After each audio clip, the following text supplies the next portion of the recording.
Greetings. Welcome to a Wake the Dead, Resonant State, William Ramsey Investigates co-experience with our special guest, Jamie J. Today is Manchurian candidate number 19.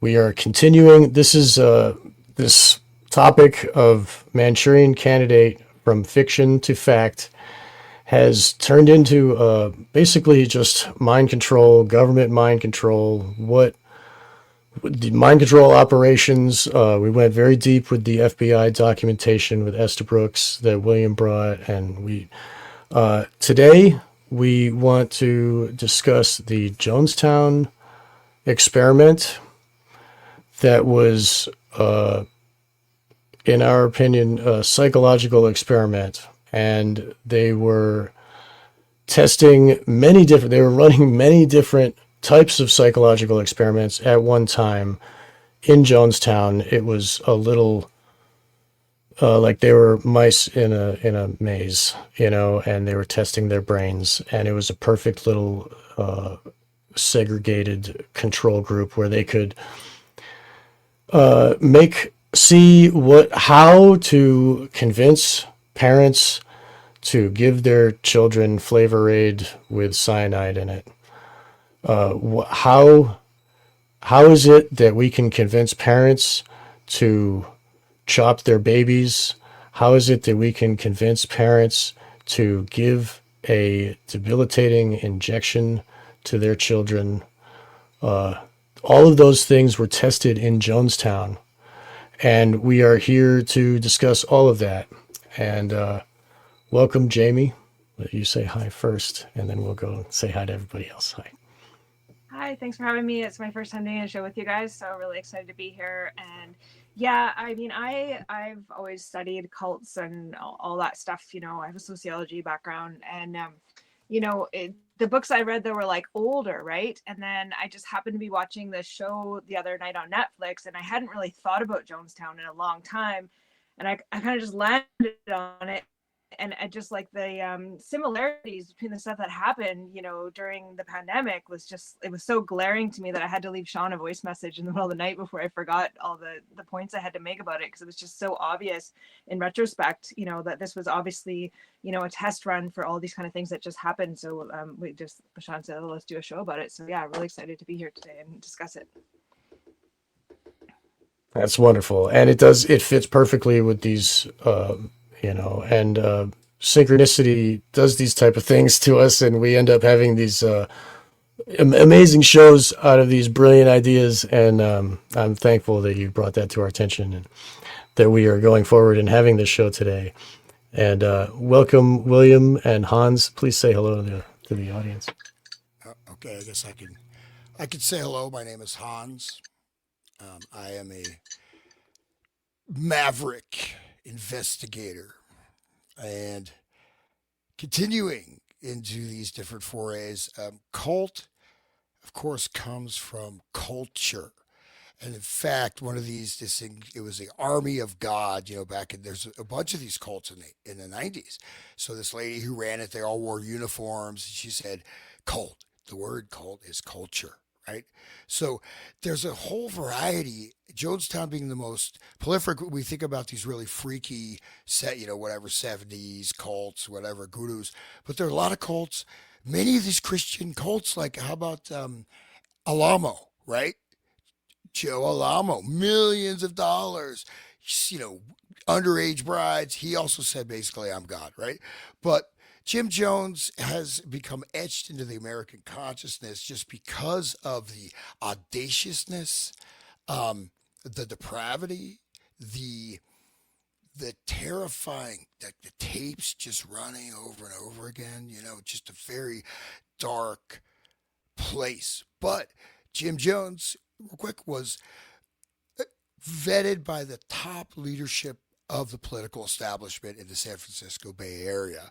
I mean, he had sheriffs, he had governors, judges coming to his events. He was best friends with Harvey Milk, so their stars kind of rose together, even though he's been excised from Harvey Milk's bio that was written post Jim Jones. But I'll jump off. But so Jim Jones, I mean, he's a weird guy, but I want to say also his cult was not Christian. They were militant, leftist, communist, revolutionaries. He met with members of the Communist Party. They were literally affiliated. They went to Russia. I mean, all kinds of stuff, and directly announced they're communist. And I mentioned to these guys and gals in the show opener, at one point, he had extra Bibles, ran out of toilet paper. He had his parishioners wiping themselves on the leaves of the Bibles that he left in the toilet. So this is this guy's, but socialist, communist, revolutionary, vetted and feted by the press, the man to know. He's going to bring in votes. I mean, and just I'll say this last thing is so 1978, December 2nd event. People's Temple Benefit Dinner, a struggle against oppression. And we have Willie Brown, Master of Ceremonies, Dick Gregory, the comedian, as keynote speaker, Harvey Milk, Harvey Milk also on the bill, Carlton Cordet, Supervisor Carol Silver, High Disease, and then you have Mayor, this, that, and this was when the massacre happened. So this event was set up. Nobody showed up because it was right at the same time of the massacre. But anyways, just throwing that. Oops, I'm throwing it out. It's great that it happened at the same time as the massacre. Holy crap! What wah wah? You know, it's like a dud for the media. All the people associated with that. You look at the list of endorsements. I mean, dude, like you look at the list of endorsements. I mean, I don't know if you can see it, but these are all the endorsements for this event that happened the same day as the massacre. Look at this. I mean, this guy's those listening. It's got to be like over 50 names. And these are all what book big. Is that from? This is from Colt City. I interviewed that guy. I just got it. I have that interview. I'll try to bring it up. Yeah. So, I'll anyways, have to repost it after this. Yeah. Awesome. And it's the Colt City is important because it's a picture of Milk and Jones next to each other. The event of Jones' supposed death was November 18th, 1978, and then Milk and Mayor Moscone are killed on November 27th, 1978, by Dan White, who went to jail, and his best friend is, of all people, guess, Sirhan. Wow, what a shocker. So the guy who's supposed one big club. One big club. And Dan White is from the military, right? Programmed to kill. He's from Vietnam. So these timing events are really incredible. But the book that I looked at today was Jonestown, a CIA experiment by Meyer. I've also looked into a researcher by the name of John Judge. I highly recommend people look at both of those. And I'm going to read the intro to the book. Was Jonestown a CIA experiment? And it's Meiers is the guy's name. But he starts up, the combined genius of Edgar Allan Poe, Aldous Huxley, George Orwell, and Stephen King could not have conjured up a more bizarre, intriguing fiction. But what sets this story apart is that it's true. And so it's all incredible. And Jones had a very weird life. Going back to Branham, like I've done shows on these kind of white supremacist Midwestern preachers, and Jones is associated with this guy. I've done shows on Branham at all. It's just so strange.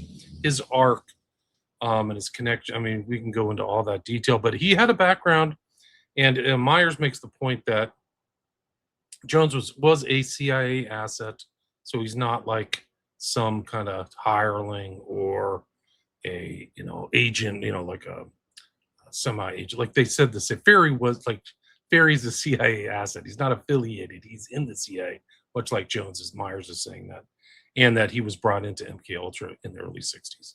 So it makes sense that this process is ongoing. Myers says the night that the deaths happened was called the White Night, and he compares it to Kristallnacht in the intro of his book. It's kind of interesting in a lot of ways, but they're talking about how everybody's in a trance on that night. So there's a lot of information. And I've done shows, actually, one of my earlier shows was a guy by the name of Paul Morantz, who was a ex-cult. He would sue cults. He sued a cult before Jim Jones. Kind of forgot the guy's name off the top of my head. But the guy literally put one of the people from the cult put a top poisonous snake into his mailbox. And he opened the mailbox and Paul Morantz had bit his hand and his hand was desiccated. And when I went to meet with Paul Morantz, because I'm in LA, so we sat down, and he's passed away, unfortunately. Rest in peace. I just instinctively stuck my hand out to shake his hand, and he took his hand that was desiccated from the snake bite and put it in my hand. Like, this is what I lived, kind of. I think I didn't get it at the time, but I think that's what he was trying to impart to me. And that's the danger of this cult. And the guy who was the cultist before Jim Jones used the same technique Morantz did, which is putting the speakers and talking to people all the time through these speakers. And it was the same. So Jim Jones had kind of predicates or things that would happen. I'll try to find it, but Paul Morantz is another book. His title, I can't remember the name of the title, but another guy interviewed. So I've done Cult City in both of them. But I'm glad to be here. Thanks, guys. Thanks for coming. This is wonderful. I'm glad that we can have this again, and we can still have more Manchurian Candidate, because it's forever unfolding. I mean, we're never going to find the bottom of this conspiracy. You know what I mean? So, okay, where do we want to start? So, Jamie, you gave us some basic pointer. You gave me some basic pointers, and so why don't we just start with group psychology and that whole idea, and then cults, and how do cults get good people? I mean, obviously, it makes no sense that good people would be gravitated towards people like someone who encourages you to wipe your behind with the Bible that they're preaching from. So anyway, please make sense of that. So I think when people heard the Jonestown story, like basically people are just like, how did it get to this point? Like nobody could actually fathom how you could get from A to B when we're just seeing the end result, which is people drinking Kool-Aid or mass suicide, murder, right? So it goes from A to B. There's a formula for it, and in Project Paperclip, the Nazis didn't just come to America and just to Canada. Like a lot of them, they went to South America to start a lot of these cults, which were social experiments in MK Ultra. And so I think they had figured out a lot of the medicalized torture techniques in order to split minds as they're forming, and all this kind of medicalized MK Ultra.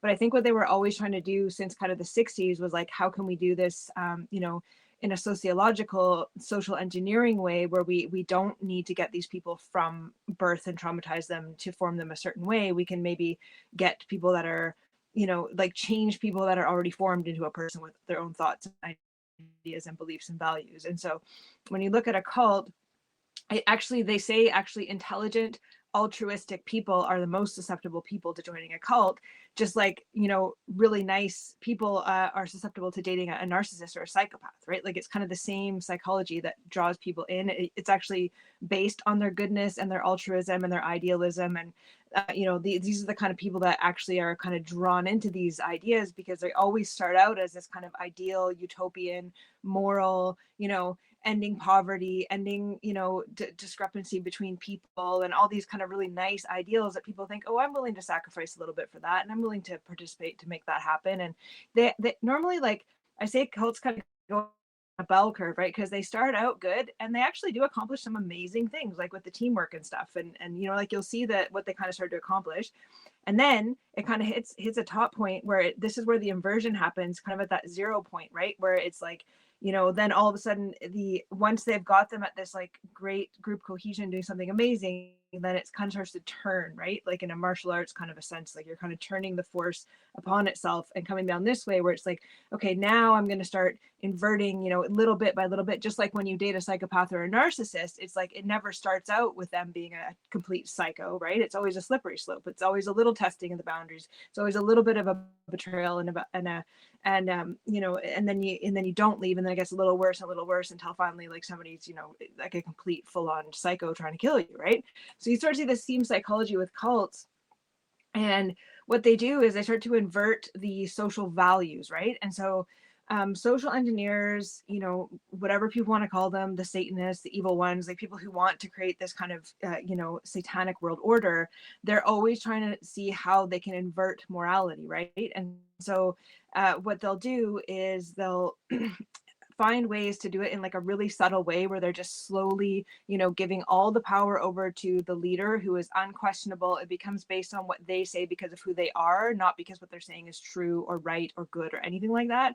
And then as soon as they start training people, it's almost like a Pied Piper where it's pace, pace, lead. Like in hypnosis, we say pace, pace, lead. Like first you have to resonate with a person and then you can start leading them, right? So this would be like a psychopath kind of love bombing you and stuff and getting you attached and then kind of, taking you somewhere you wouldn't normally go, right? So this is what cults do. And they're always trying to invert values. And so a lot of the experiments was actually finding out how they could get people to change their values. And a lot of it's really simple things like cognitive behavioral therapy, where it's the triangle of think, feel, act. And Henry Kissinger talked about this a lot, where he said, you don't just force people at gunpoint to go and do something. What you do is you make them think differently about it, and then they'll just go do it voluntarily. So, this is how they work, is they start to invert the values by making you think about things differently. And, a lot of what they were trying to do in a lot of these cults, that's why there's always the sexual abuse element. There's always the, the cult leaders, the only one that everybody's having sex with. And so they're breaking those normal bonds of husband and wife,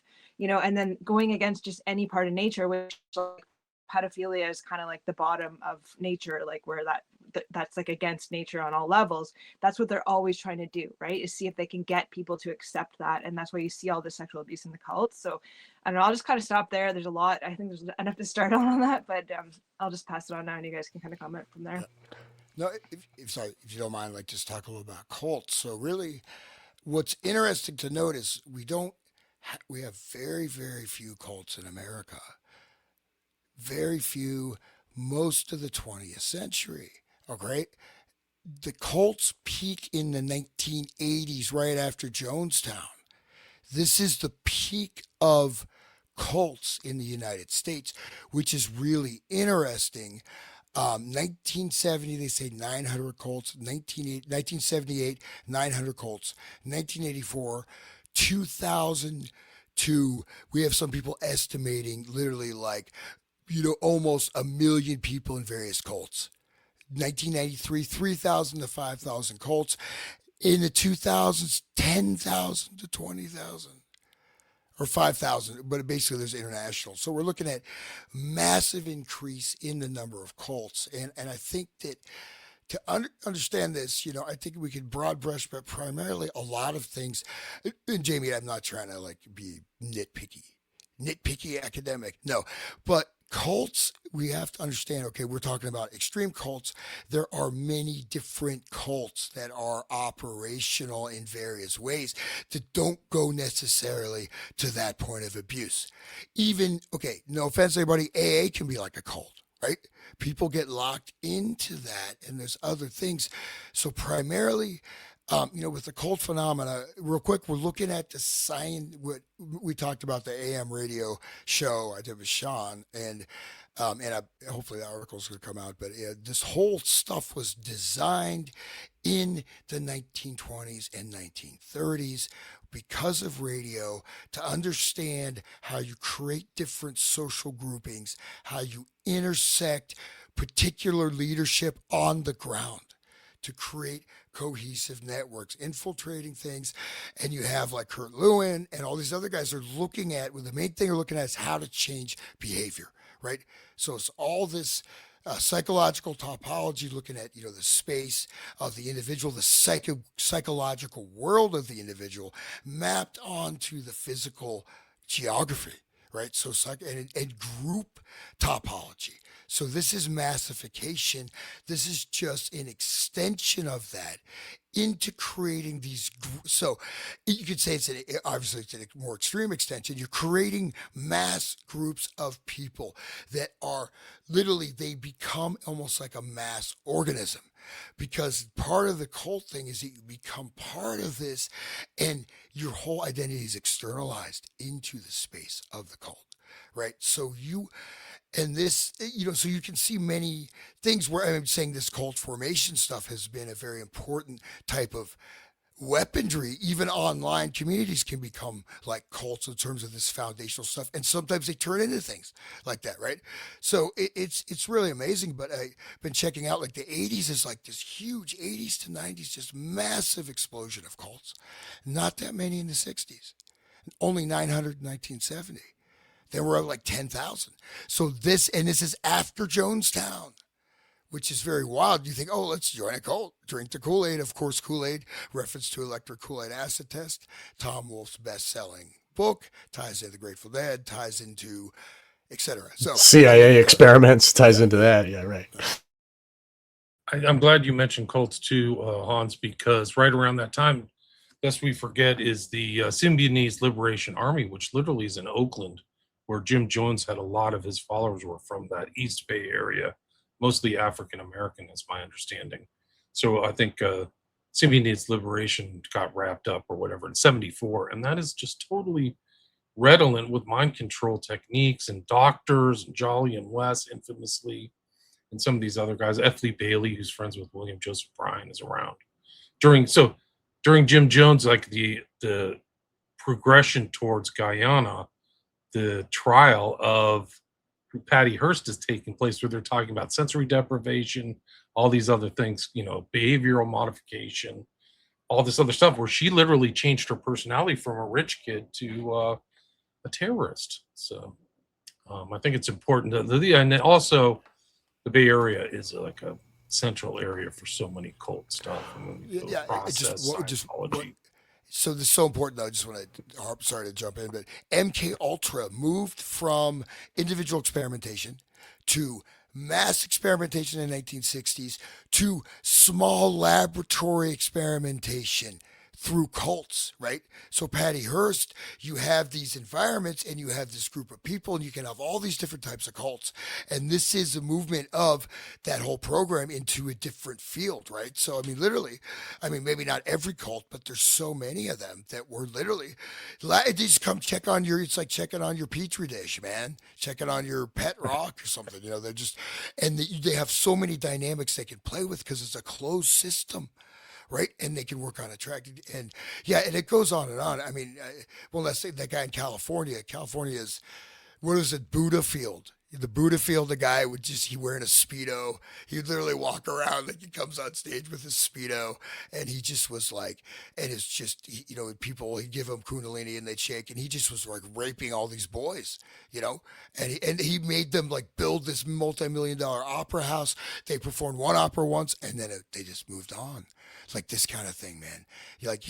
But again, people's will is subservient. They have lost their will. And then you look at group dynamics. That can always be a difficult thing. Think about high school, right? The group dynamics, what group are you part with? There you can feel it viscerally, right? But the group dynamics will also attract people prior to the indoctrination or hypnosis. You know what I mean? And so I think that's just something I want to mention. So what Jamie was saying about the inversion is what you were saying about, William, about flipping a rich kid to a terrorist. So like it's incremental changing of their belief system into being like, being a terrorist is right and true, right? Jamie, is that what we're like? The Overton window is shifted by the lead system that you were just mentioned. I forget what it is. Lead. Pace lead. So you need pace to lead. resonate with something before it will follow you, right? That's why people love bomb and stuff. Before, like, you have to attach by being kind of on the same frequency, and then you're like, we're the same, I'm like you, and then there's like trust and your guard goes down. And like they use this kind of techniques in NLP, like mirroring and making you feel this sameness and resonance. And even like musicians understand like that resonance, right? Like where they start and cadence, right? Like starting to pace things. Like they do this in the military when people are marching all in a row in cadence to the hive, the group mind, and to turn off your conscious mind to start taking orders. And like I think we're all familiar here with like Madame Blavatsky or Alice Bay, like the externalization of the hierarchy. And so what they want to do is they want who they are to be public, and so they already do what they want hidden, but what they want is for it to be socially acceptable. And like the pedophilia or the pedosadism is like the strongest example of something that's inverted from the normal social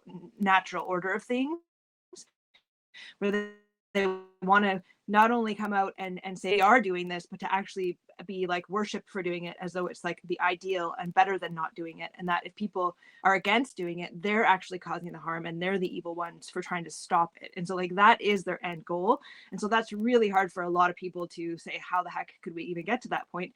But again, looking at somewhere like Jonestown, you think, how the heck could something like that happen? Well, it's these exact techniques. And I think Hans has a really good point about the timeline, because we also see in the 1980s, you know, a bunch of satanic ritual abuse people coming into therapist's office and you know, reporting. It's like, it's kind of like the stuff after Project Paperclip, and they brought all the people over and started all these programs. It's like a 30-year timestamp from, you know, when they started something to when there's the symptoms of it, or it's expressing itself, or you know, coming out and being noticed. And so I think it is important what Hannah said about the timeline, really showing like, why is this all happening at this time, even after Jonestown? And you know, looking at cults, like it's you know, sense of belonging is like right on Maslow's hierarchy, you know, like, and for some people, like attachment is more important than even food or shelter, right? It goes even above physical needs. So now that everybody's been atomized by the industrialization of Western society, where we're like all individuals, like people almost need like a surrogate group or family. So I think there's like more cults now where people have to say, well, where's my tribe? You hear people saying now, where's my tribe? Like, where's my tribe? I got to find my tribe. And like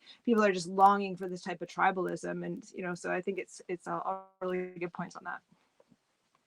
Jamie, real quick, entrainment. So you mentioned entrainment, right? And that's really important. A lot of people don't. I was on like scientific research project on entrainment, did like experiments. It was a big conference. It was an awesome like working group on entrainment. So entrainment, when you're describing, okay, so resonance, so that would be the overall phenomena, right? So that means you're creating a full congruency, right? But that is done. You mentioned the pace, right? So in NLP mirroring, you start walking like them, you start moving, you even subtle body language, breathing patterns, speech cadence. These are all literally entrainment points. It doesn't just have to be sound, right? So you're entraining gesturally, and when something is entrained, it does a phase lock.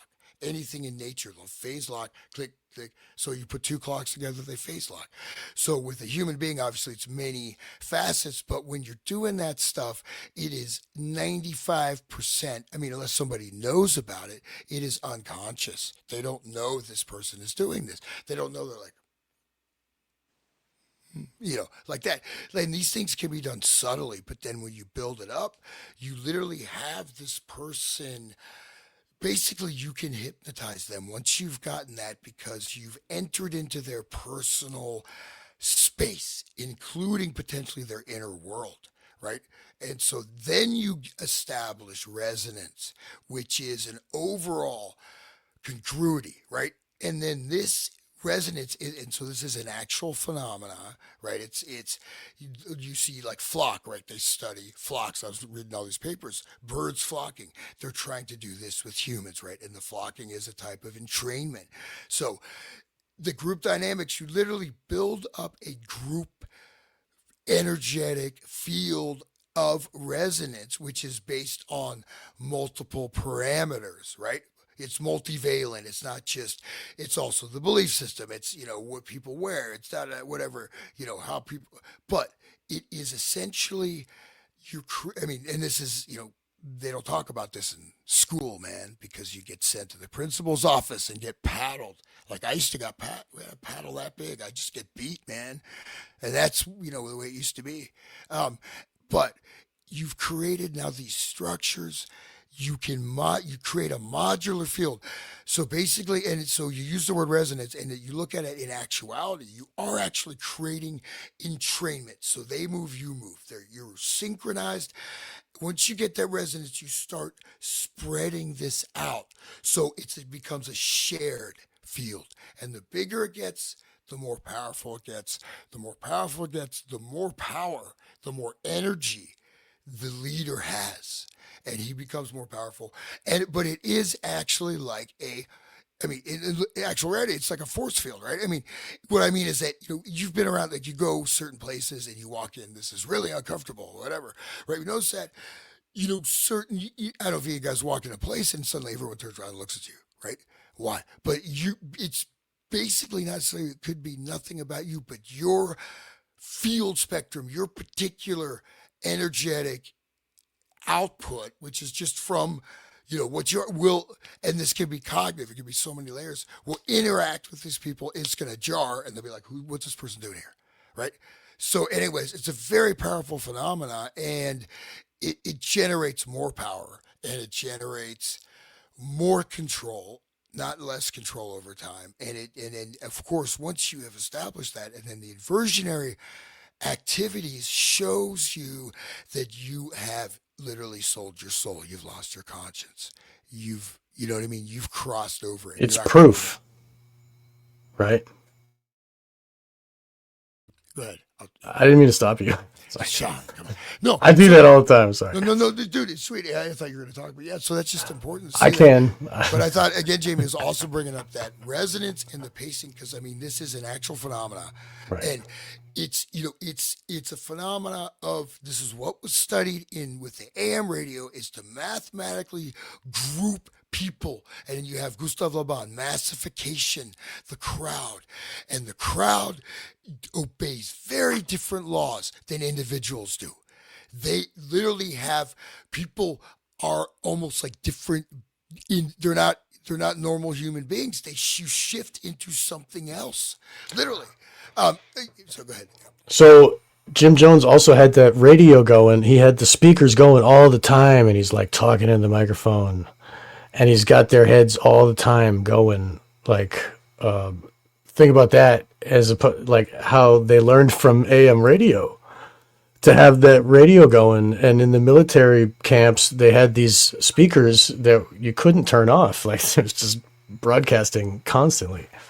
So I think that the AM radio and the massification is a huge point, Hans. I'm glad that you said that, because I'm sure that was in the mix of the formula for what was happening there in Jonestown. I think they had hundreds of hours of that guy just rambling on, like, right? He would get methed out and just start blubbering. Like, I think they had, and that was kind of one of the reveals, is that he said, "Get Dyer out of here," or something like that, in one of those things. And that guy was a known intel asset. One of the things I just want to show some of these books, guys, because Hans brought up that Cold City book, which I can't recommend enough. It's really good. But Who is it's that one by? definitely Cult City? it's Daniel J. Flynn. I've had him on my show, so please check that out. And one of my favorite books of all time, which kind of overlaps with this, but has some of the themes you guys were just talking about, is Revolution's End by Schreiber. And I've had him on my show. This is like an old interview. But this is the SLA, probably the best book on the SLA, where he's just saying the whole thing was intel from the beginning to end. Like, DeFreeze was a setup, Sync K. But it goes into what's infamously about Hearst is the whole issue of how culpable she was for her actions.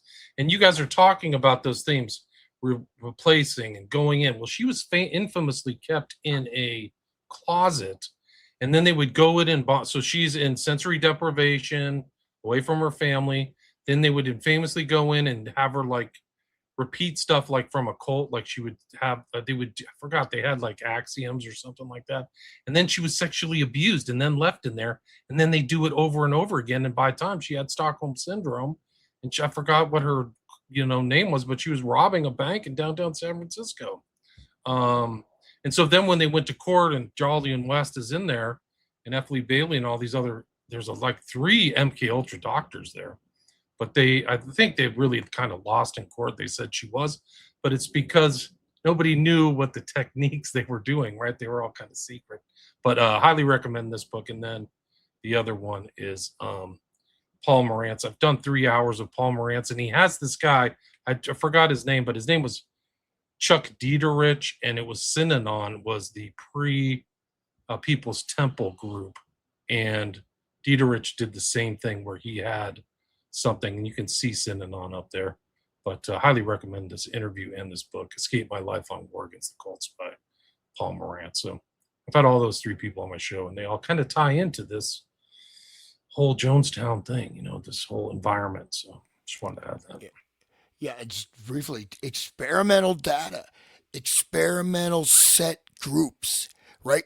You can see the Patty Hearst. That's a very particular type of experiment, right? With advanced techniques and technology. Because if you don't know how to do that, you're not just going to brainwash someone like that.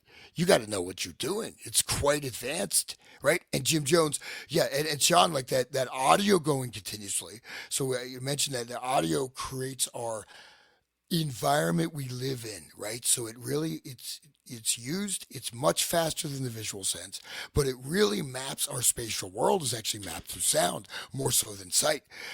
And our balance, right? Our sense of balance, this, that. So sound actually is our, you could say subliminal for most people, mapping of the spatial. So once you take that frequency over, you get that, but you just see this potpourri of different techniques, and you can go through so many different cults, and you can see Jim Jones, like we just go down the list.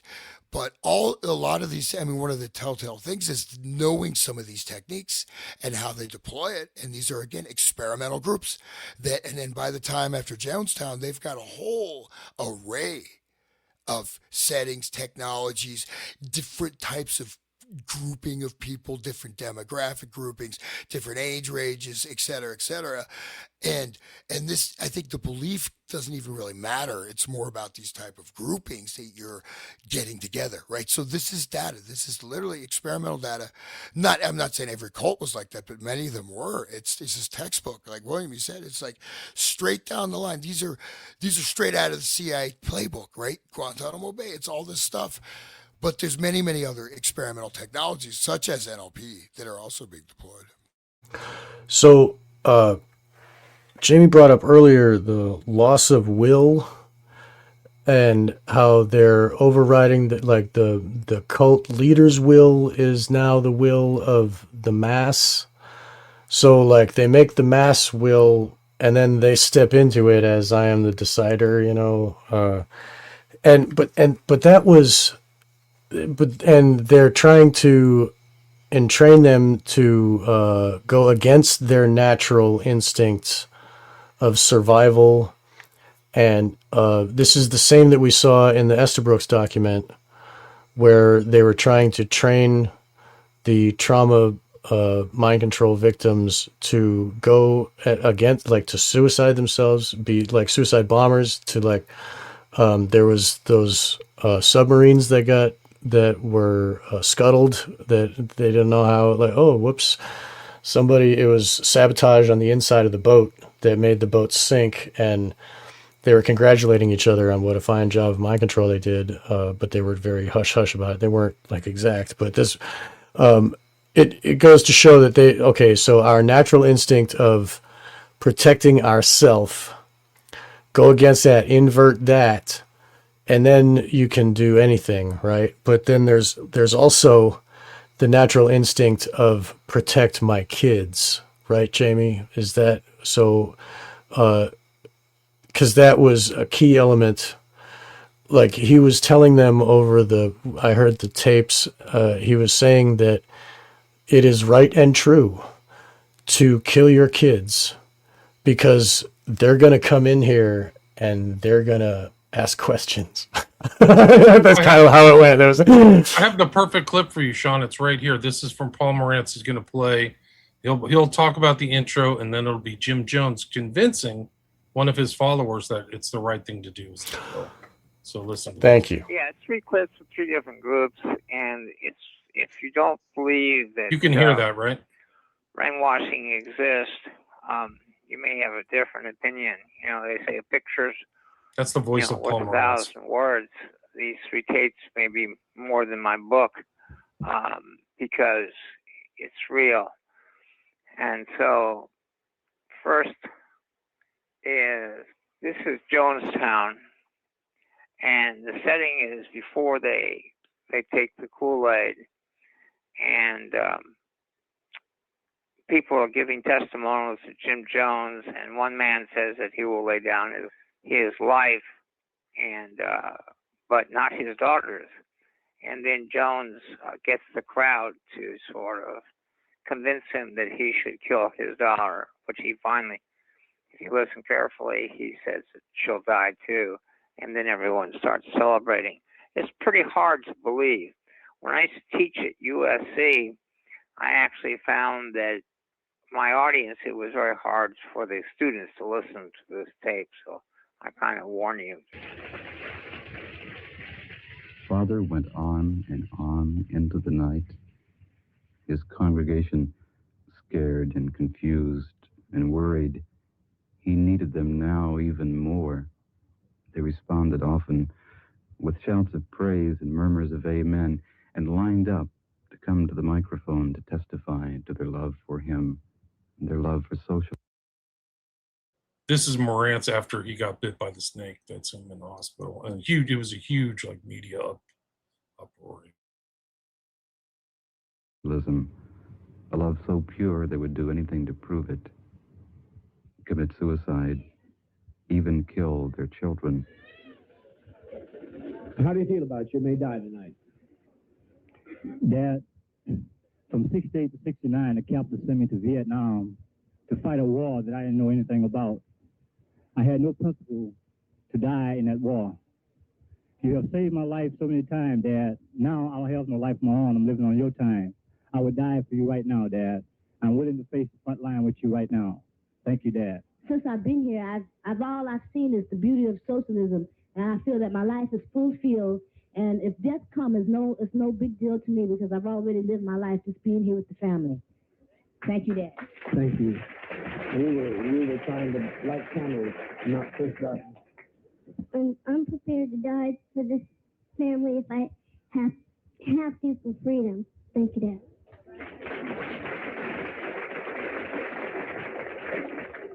I'm also prepared to die after 44 years of not being able to contribute anything to this life or finding any point or reason for it at all, and not being well known at all. There sure would be no glory in it. But for the children here, for the freedom, as long as there's one remains on this earth that isn't free, none of us are free.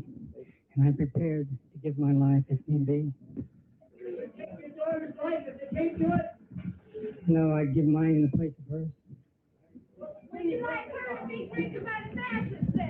And hold it now. He walked out on a sensitive point that maybe you think about it. They brought up a sensitive question, and you may not understand the gravity of that question, but all of our children have faced this. We went through white nights, so they'll not be hurt by it. We haven't had any child cause us any difficulties by facing this kind of thought. Jerry, the question. For people who might have missed that, Jones mentions these white nights. This was the final white night. So there were all these test runs too, leading up to the events of November 18th, 78. So that's what he mentioned there. We've been through these white nights. Would be if the fascists were coming up the road right now and we were going to lay down our lives and fight for it. You say you would give your life for your child's, but would you leave it for the fascists to have? What would you do in that case? If it came to that, I would have to take her life. Fine. You understand that? You understand that? Will you? But she's so old. She fight. How old is your child? 11. And she passed the age. We fight at 11. It's under that we consider that. She would take up a cutlass and fight till she was dead. Unless it came to an overwhelming invasion, then we would gently put them to sleep, which we have, but they never know what hits them. We are already prepared for that. People who are really loving and a father who's genuinely compassionate is prepared for all such emergencies. But you don't do that as long as there's alternatives in which you can make a mark. You don't do that unless there's alternatives. All alternatives are closed for you to make a mark against fascism. Yes, I think you all should die tonight. This is our plan. I'm willing, Father, to stand with you all the way, just like I always have told you 3 years ago. Everything seems and will always be the same. I'm not changing. You don't need to say. You don't need to say no more. I remember your fight. I love you, Father. I know you do. I know some of my people that others go. I felt like they're gonna hate you. When you hate you, you hate me. I'll tell you the truth. I'm not gonna lie. You're the only father I have. It's the only family I have. I give up my brother. I remember you fighting. You. I remember when you sang, I never heard him. Sing it for us right now. I'm going to sing it for you. All the days of my life, ever since I've been born, I never heard a man speak like this man before. I never heard a man speak like this man before. All the days of my life, ever since I've been born, I never heard a man. Just I just want to say, everybody that knows of the Mars Volta will Yeah, sounds recognize like, yeah. will recognize that song because the Mars Volta took those lyrics and put it in their song. From They the Jones thing? Yeah, from this woman's song, like these are the exact. I've never heard a man speak like this man before. All the days of my life, I've never heard him. This is Mars Volta integrated that into their music. People should check out. I think it's their third album, maybe. The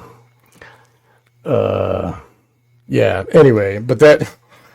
So loving compassion is killing the kids.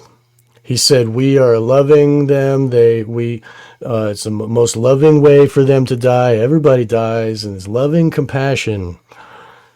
Right, Jamie? Is that so? It's a total inversion of the instinct to save your kid. Right. And I think Carrie Olahe had talked about when she was being trained to kill, it was they would torture something and then she had to put it out of her misery to. So her saying was death is a mercy. Death is like a mercy, right? So she's doing something a favor by killing it. And I have my suspicions about some of these stories like Andrea Yates and these other mothers that kill their babies and stuff. Like I think sometimes when I see those news stories, I think, were they thinking something like that? Did they realize they were part of, their husband works at Boeing or these other places and they're like, death is but a mercy. Like I'm going to take my kids in the bathroom and drown them because I know what's going to happen to them if I don't. Like I that's always kind of a suspicion to me when I see these things again going against the maternal instinct and the paternal instinct and the maternal instinct. For anybody that has kids, like, and I don't have my own kids, but I have like nieces and nephews. Like it's like that drive like overrides everything. And if people can't really understand how you're not thinking straight sometimes, like think about when you've fallen in love with somebody and your brain is like completely, it's like you're drunk or something, right? Like the decisions you make, it's completely different than when your brain's not in that state. And so when groups get together, there's like what Hans was talking about, like talking about it in kind of metaphysical terms, but it's actually really scientifically even measurable through like Kirlian photography and stuff, like showing these energy groups when the actual auras of people are melding together and stuff, like they really are sharing information in their energy bodies. Like, and so, of course, when they have a cult, there always has to be the charismatic leader, and like charisma is a form of, calling it like animal magnetism, like it's an actual real biological electrical magnetic field that like starts to interact in the fields. If you want to do another show sometime, we can talk about how AI is being programmed to interact with those biofields, but that's another show. But for the I think one of the people in the audience put the mob mentality, and I actually just did a show about that. It didn't come out yet, but it's coincidence. Because when people are in the mob mentality, they do things that they wouldn't normally do in the group. Like, there was the one movie, The Accused, with Jodie Foster, where she was gang raped by a group of men in a bar, where like none of them had ever done anything like that in their life. And how did they all end up doing that spontaneously in the back of a bar one night? Like 15 guys. It's because there's once that thing kind of gets unleashed, it just takes over them like a hive. It's like they're completely afterwards, like, what did I do, right? Like there was no kind of pre-planning or anything. It's like a very serious thing. And I just wanted to go back to thinking about the Patty Hearst stuff, where they were saying like, is this person responsible? But then you compare that to the Manson case, where that was kind of the first case in history where they were saying, Charles Manson is the person responsible for these other people's behavior, which was like, in law, I don't think that had been done before, where somebody was legally held accountable for, giving orders to somebody, because it's kind of the opposite of in society, what would be considered acceptable, that until it was such a crazy case like Manson, where people are like, oh no, we can actually charge him for what other people have done to say they're under mind control. And of course with DID and MK Ultra, that's always the question, is where is the accountability? Like if you're completely unconscious and you're given scopolamine and you're completely traumatized and in an altar, like, are you responsible? is the order follower responsible? And like people have different thoughts on that, but it's always that question about accountability. And with the cadence and stuff and those biofields going together, like it's really interesting that the lady in that video started singing, because when people sing, it puts them into their right brain, where they start doing that right brain bonding that, you know, Fina Barnett talked about too, like they do on purpose with military units and stuff. And so once you're in your right brain, you're, you know, in the suggestible part of your brain, you're more likely to be in a mob mentality. You're more likely to act from emotion and not be rational.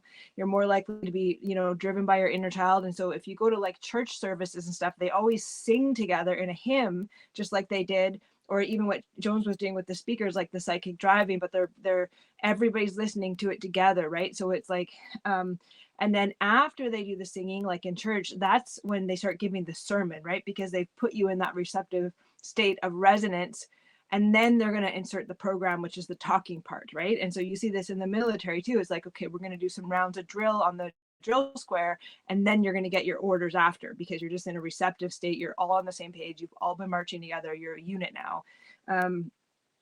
And the last thing I want to mention, sorry, it was a lot, was the automation. And so when they start to make things automatic, like in the Jonestown, they were doing the test running and stuff, right? Because automation means that you're running from your right brain, which is why they train you in the military, or like if you're training first aid or emergency services and stuff, they have that state dependent learning where they're making it like a muscle memory to just unconsciously go and do stuff. And so when you think about things like COVID, it's like they were already, you know, that was a test run, right? So they're doing things, getting people to work together and see how those dynamics play out. And I think a lot of that was all tested in these different cult groups. Anyways, I'll just stop there. That's really fascinating. And I'm intimidated. I don't know what to say now. No, I'm not. It's great just to connect to this. No, you know about biofields, man. Wow, you listen to my show. I have my one fan. No, I'm just kidding. But no, these things. I mean, you know, it's very important to understand that these are, you know, a lot of things have been converted into the domain of the esoteric, of, you know, new age, of this and that, and of magic. People really know what they're doing, but this is a fact. Okay, just because it's invisible doesn't mean it's not a fact. But this stuff, once you tie this in with all these other corollary factors, so I wanted to mention is that, so, you know, we have experimental data. You can look at all these as different sets of types of programs or experiments. You know, and Manson being very, very important, because Manson was selected for sort of a sociopathic, narcissistic street hustler, whatever. He was given LSD by his parole officer, who happened to be experimenting with rats, giving them LSD and meth. Most people forget there was a massive meth epidemic right after the Summer of Love. It was the Summer of Meth. And this is part of it too. Drugs is also another part of it. But basically, Manson, you have this charismatic leader, you have this, that, you know, you're using this as one type of a template. But so entrainment, you have leading, right? So when you're creating a structure of, really, in a sense, you're creating an entire environment that the person lives in, an entire ecology of themselves. So this takes time. So this requires, and you like singing, group activities. Now, look, there's nothing wrong with that. I mean, you got a rock band, even the military, you guys got to have to be synchronized, period. You know, so this doesn't mean that just doing things in synchronization is bad, right? But you have various activities, you have songs, you have things, you know, this, that, and you're creating more and more power. So you have to generate enough energy in the resonant, you could say, in the governance signal of the leader, you can steer people, but to make them flip, right? The sacrifice part means the entrainment has gotten to the point where this is now, it's like it's like a satellite. It's orbiting. It's under the thrall. It's enthralled, literally enthralled and magnetically almost attached and governed. So from that, you know, this time, but if you do that too quickly, you break it, right? You can't just jump. You have to build up a lot of things, and this is happening. Daily rhythms, what time you wake up, what time you go to bed. These are also all these things factor in. It gets more complex. But so that's one of the things, you know, we see is these various aspects. And so one of the things, now going back to the sacrifice, so a number of cults. There's this lady, I think it's Children of God, not the big one, but she wore kind of like look like a hijab, like Muslim type of scarf. It's all African American church, right? And they had a church. They had little secret basements where they locked the kids in. But she had, maybe 20, 30 people in her church, right? And there's one of her parishioners had an affair. She made him cut his dick off. And it got infected, and he literally cut his dick off in front of everybody. And this is not you think about that. He cut it off his own dick. Because she said, she sold, and they have the video of it. If thine eye offend thee, cut it off. If thy left hand offend thee, your member has offended me. Here's a knife. Cut it off. He did, man. And so, to me, that's really one of the extreme levels of initiate control. So it's not only, so you have to establish, though, the dynamic system has to be sort of steered in certain ways. You have different subsects, you have different, maybe some tension, you play with that. But anyways, so as one of your quote from, and so Jim Jones, this degradation and sexual control, he made a guy have two guys have anal sex they were not gay in front of the parish to prove, he would strip men down, buttocks, stick stuff in there. I mean, on the pulpit, man, so he would sexually abuse, especially he liked to make men have sex that weren't gay. And he did not let the married couple stay together. So that's, sexual control. And then, and William, this is an important one too. That example of a higher tier cult with similar principles is that Odyssey study group, right? That huge thing that they had, people were multimillionaires, this thing in Manhattan, and they had all this crazy sexual stuff. This was a huge thing, and they were very powerful, actually. I had that guy on too, a guy who came out of that, the Manhattan Billionaires Club, or I forgot the name of that book. I've had a lot of cult people on my show. It's really so you're showing you're not getting just the salt of the earth like Jim Jones. You're getting the upper echelon. You're getting the lawyers, the doctors, the movers, the shakers, the people that got it together, not the lost souls that are just waiting for Charles Manson to give them a back rub. Hey, baby, I'm going to give you a back rub. And then one of the things about Jones is involved in all this sexual degradation, but that's what he was into. Flynn said he got busted was cruising for dudes in bathrooms, like he was in a bathroom in San Francisco. So he had an arrest. Just like Fauci. Yeah, was Fauci busted for cruising? He wasn't busted, no, but he was cruising. He was doing he was a bathroom. There was a whole bathhouse thing with Fauci. I don't know. I'm not gonna. I'm sorry. I didn't. Surprise me. Well, you said it, not me. Yeah, I know. I said it. Yeah, but it's my opinion. It's not the truth. I think it's true or false. Sorry, I didn't mean to derail you, William. No, it's okay. But that's Flynn. That Flynn said. So not only was Jones imposing that, he was a partaker, and Flynn said that was his preferred sexual approach. So if you read Kurt Barker, he wrote a book, Blood Drinking, Cannibalism, and High Adept Satanism, and in that he was discussing how the generational pedophile Satanists, that book there, yes, it's everybody should get that and read it. He's seen them and he's heard them say these things, that they raise their children to be gay. From the beginning, and they say that normal heterosexual sex is gross and nobody does that, and it's wrong, and it's true and right and good to do this with your own gender. And they would dress Kurth as a female, and his name was Kathy when he was he was on camera, and they would film him and they would abuse him on camera. But they would raise their own to be completely gay. And so then Jim Jones is that, right? And he's seeking to invert the sexual drive of his people, which is the exact opposite of your true self, is to invert.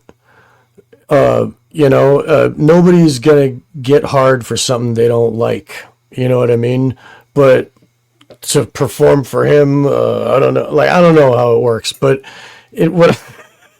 But in any case, it's an inversion of the true self, and that is what the Satanists at their core were doing, and that's with the trauma-based mind control is giving total inversion of morality and truth, and they're imposing that on the outer world. And what Hans was talking about, the guy chopping his own dick off, parents are encouraging their kids to change gender and chop off their parts. And it's like next level of like, oh, instead of chopping themselves, they chop their own kids. You know, it's like circumcision as well. It's another level of, but the blindness, once you've hurt your kid, you're blind and you cannot accept. And we see that in circumcision. I talk about that a bunch. And that also, I'm sure, went into Jim Jones's thinking, like, you must kill your kid. That is right and true. Right, Jamie?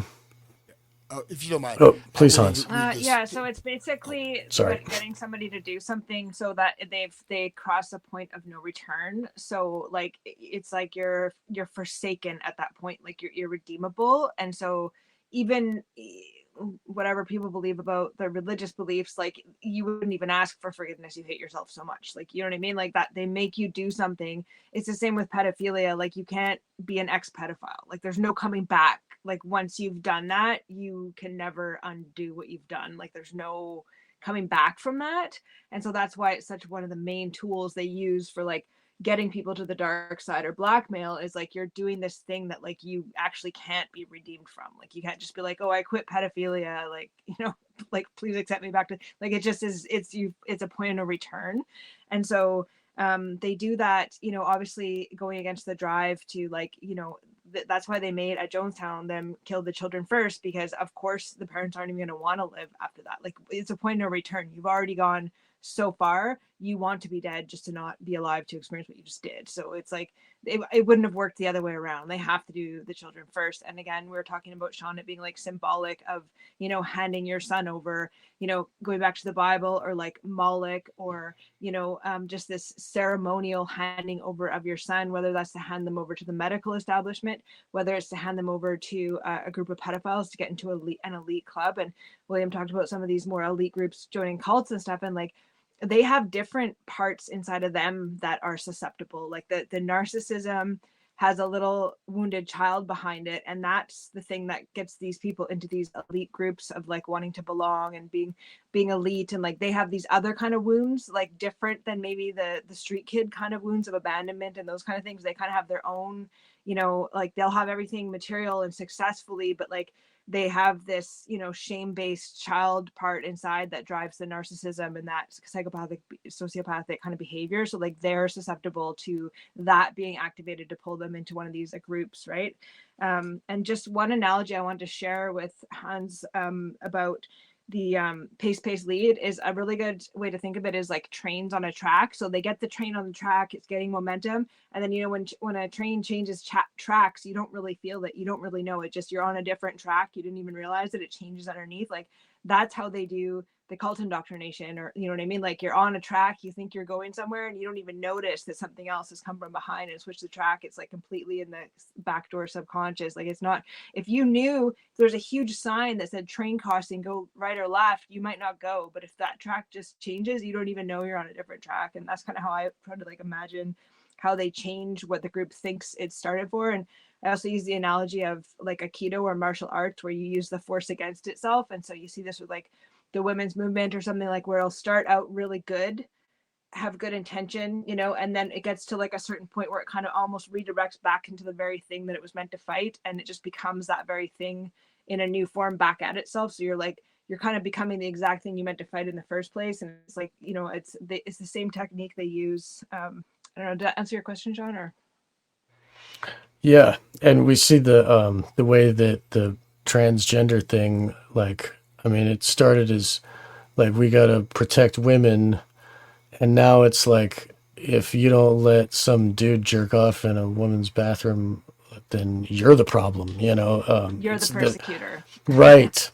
It's totally inverted, and so they like Right. the Satanists won in that respect. I mean, so far we haven't turned it back, but that's so they're kind of trying to externalize that their inversion of everything and have us believe that the inversion is right and true.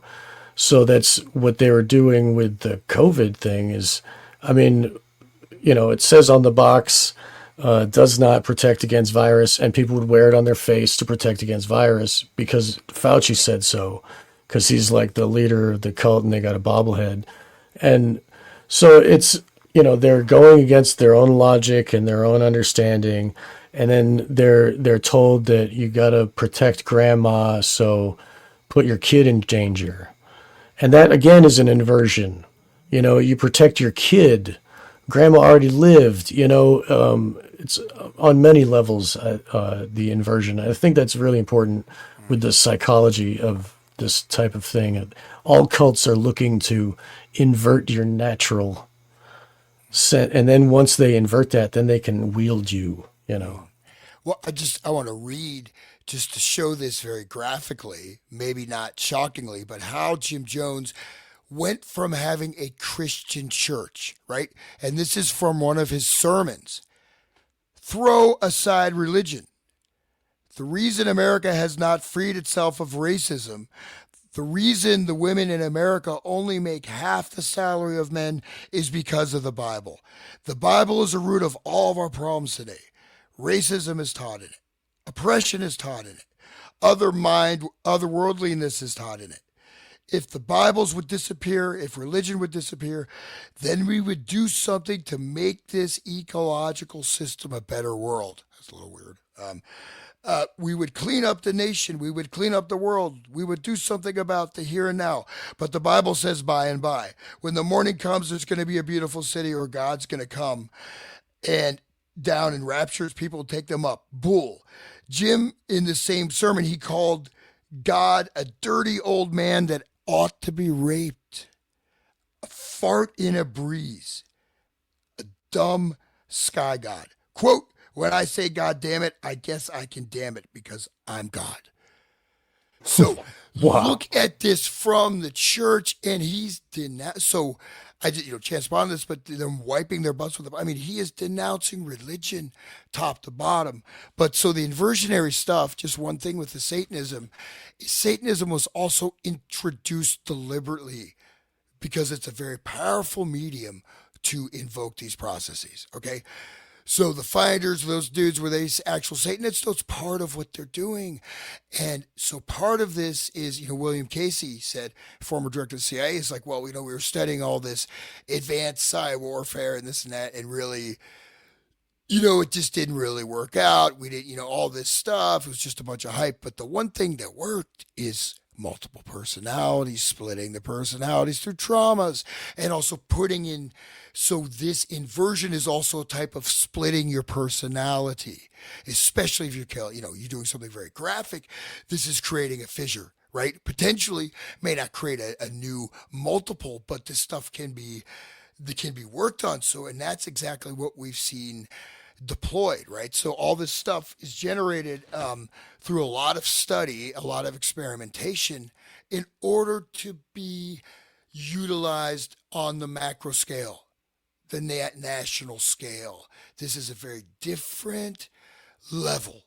Okay. I mean, we see, of course, enforced social rules. We got the 1927 flu, whatever. But I'm saying that, so this type of DID, mind creating separate identities, separate sub identities, you don't have to be like have 150 different personalities. This can be even invoked and programmed in a relatively low grade way to a high grade way. If you're cutting your Johnson off, man, you got some programming going on. I think so, but that's the level of how this can happen in this sense. You split and you keep splitting and splitting every time you do the inversion. You split again, you split again, you get further, further away. It's not necessarily you're going to have sub personalities, but you're splitting yourself and it gets harder and harder to get back to yourself, even just psychologically, psychically, because you've split it, and it's a road paved with blood, semen, and evil. And you don't want to walk down that road, so you want to forget about it. Just an incidental note. I was in Northern Virginia after that woman cut off her boyfriend's personal things. And Lorena Bobbitt? Yeah, Lorena Bobbitt. Right. I used to walk by her salon to get home to my apartment back in 1995 or something like that. It's too funny, so I'd like to see that. Here's Jim Jones saying, "I am God, there is no other." Desire. All that freedom embraces, all that justice embodies, everything that sensitivity imbibes, that is what your God is. And I must say it is a great effort to be God.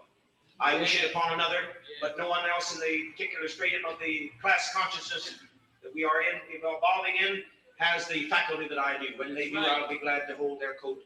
In the meantime, I shall be God, and beside me there shall be no other. Yeah. You get that lead up too, like yeah, those other people. But I am God, and there shall be no other. And that's hypnotic, right? So they go to a church and they end up friggin' communist revolutionaries that hate God and think Jim Jones is God. And this can happen very quickly. And it can be arbitrary what you switch people to. But I think the satanic stuff being part of this rollout, being a strong undercurrent in the 1960s, right? So the satanic stuff was really, there was a huge blooming of the occult, of the satanic. It was mainstream, especially like in England. I mean, it was popular. Let's go to a satanic orgy. Okay, honey. Like it was normalized. It was part, you know what I mean? It was sort of something you just get into. Oh, we can freak out. And, seriously, I mean, there was a lot of this. And even I just watched the movie The Trip. Have you seen that horrendous waste of celluloid? With the guy from the biker Dennis movie. Dennis Hopper and Peter Right, Fonda. right. This whole movie is just about an acid trip. It is super psychedelic. It's very stupid. But there's all kinds of satanic stuff embedded in there. Lots of it, but it's almost subliminal, right? It's there. It's there. And this is part of it. And it was attractive. People got attracted by the occult. They got attracted by Satanism. Led Zeppelin, Jimmy Page is doing it. Man, Aleister Crowley's cool. He rocks, Ozzy Yeah, rocks it. okay. But I'm saying like these cults develop and the satanic thing can be spread. And just like I've talked about this with multiple people after research, and it's finding these huge dumps of pornography in places where kids hang out. Like we used to ride our dirt bikes, and just massive, there'd just always be new porn there. It was in the middle of the woods, right? And I've heard this from people all over the country, at least a dozen, about these porn drops, and even having like dumpster where it's all brand new magazines. They would go and take them and sell them, but they're always in a place the kids would be. And this all over the nation. That's an example of entering something into that. And that's a minor version of an inversion. And pornography is warfare. They use it as warfare, just a note. Anyway, Jamie, do you have something to say about that? I was just laughing that Bobbitt had a salon. Like, would you trust her with some scissors or like a hot shave? Like, I don't know. I just don't think, I don't know. Like, would you go there? I don't know. Anyways, but yeah, just the comment on Hans, like, the fact that these people, like, he was actually recruiting them out of the inner city, Jim Jones, and it was under the guise of a Christian church, and people that did want to be like a good Christian, like those were the people that were originally in the group before it kind of got transferred over to Guyana. And so again, it's that perfect example of inverting it, but it's it's the exact opposite of he didn't go down to the Church of Satan and say, hey, do you guys want to wipe your ass with the Bible? Like, he went and he started out with people that would never fathom doing that, to getting them to do it. And so the more you invert something, and this works in MK Ultra too, the ultras have to be diametrically opposed, and that's what keeps them dissociative, right? They can't be like just a few notches over in personality. They have to be like, really black and white opposites, and that's what keeps them separate. And so there's a book by Robert J. Lifton who wrote about, how did ordinary people become Nazis, going and working and doing these horrible things, and then going home and eating dinner and playing with their kids, right? Like, so they'd have a, just kind of a persona where they could go in, they could do a certain thing, come back out like never happened, going into a different stage. And it's just this, he called it the protean self, which is not like a dissociative identity, but it's people can actually do that. And we all kind of do it in a little bit of a way when we go work somewhere or something, right? We have a little like different personality that we have for different scenarios. So then there's the concept, and this kind of ties to Patty Hearst too, is of, betrayal blindness. And so this happens also when people are dating like a psychopath who's always the greatest person in the beginning, right? They're going to resonate, they're going to love bomb you, and then they're going to invert, and start being like how Jim Jones is acting in that video, saying, I'm God. And of course he's inverting it right there, saying like, I'm willing to do it, as a service. I'm really a martyr. It's not about me. Like, somebody has to do it. And I guess I'm just the most generous, altruistic one to take this upon myself. And so, so the way betrayal blindness works is once you bond and you believe you need the relationship, then that's when you start blocking out things, and whether it doesn't have to be full-blown dissociative amnesia, but you're just not putting that into your thinking process. You're kind of not looking at this and that. You're just focusing on the thing that you want to be true. And so once somebody does that intermittent reinforcement, and that's why these cults like love bomb, and then they do really horrible things, because that's puts people in a shock state, and then they start blocking that out. And then because they have the intermittent reinforcement, they'll start having more of a compulsion to please and be a better order follower, and that can just be exploited by the charismatic leader. And so you can see how, in the end, Jim Jones getting these people to be like the exact opposite of the original way that he would have recruited them from was part of what kept them blind to seeing what was going on. Because like you'll see this even in people in relationships. Like, I've worked in social work for a long time, where like people have actually let their partner abuse their kids, and you think, how would a mother let their partner abuse their kids? And it's because the mother goes into a type of like Patty Hearst thing with the abuser, where they're literally handing their child over, and it's not something they want, but like they actually get into that same kind of like anxious attachment to please, where to them being rejected would feel like death, that they're actually willing to do something that they would have never done on their own, but it can go that far.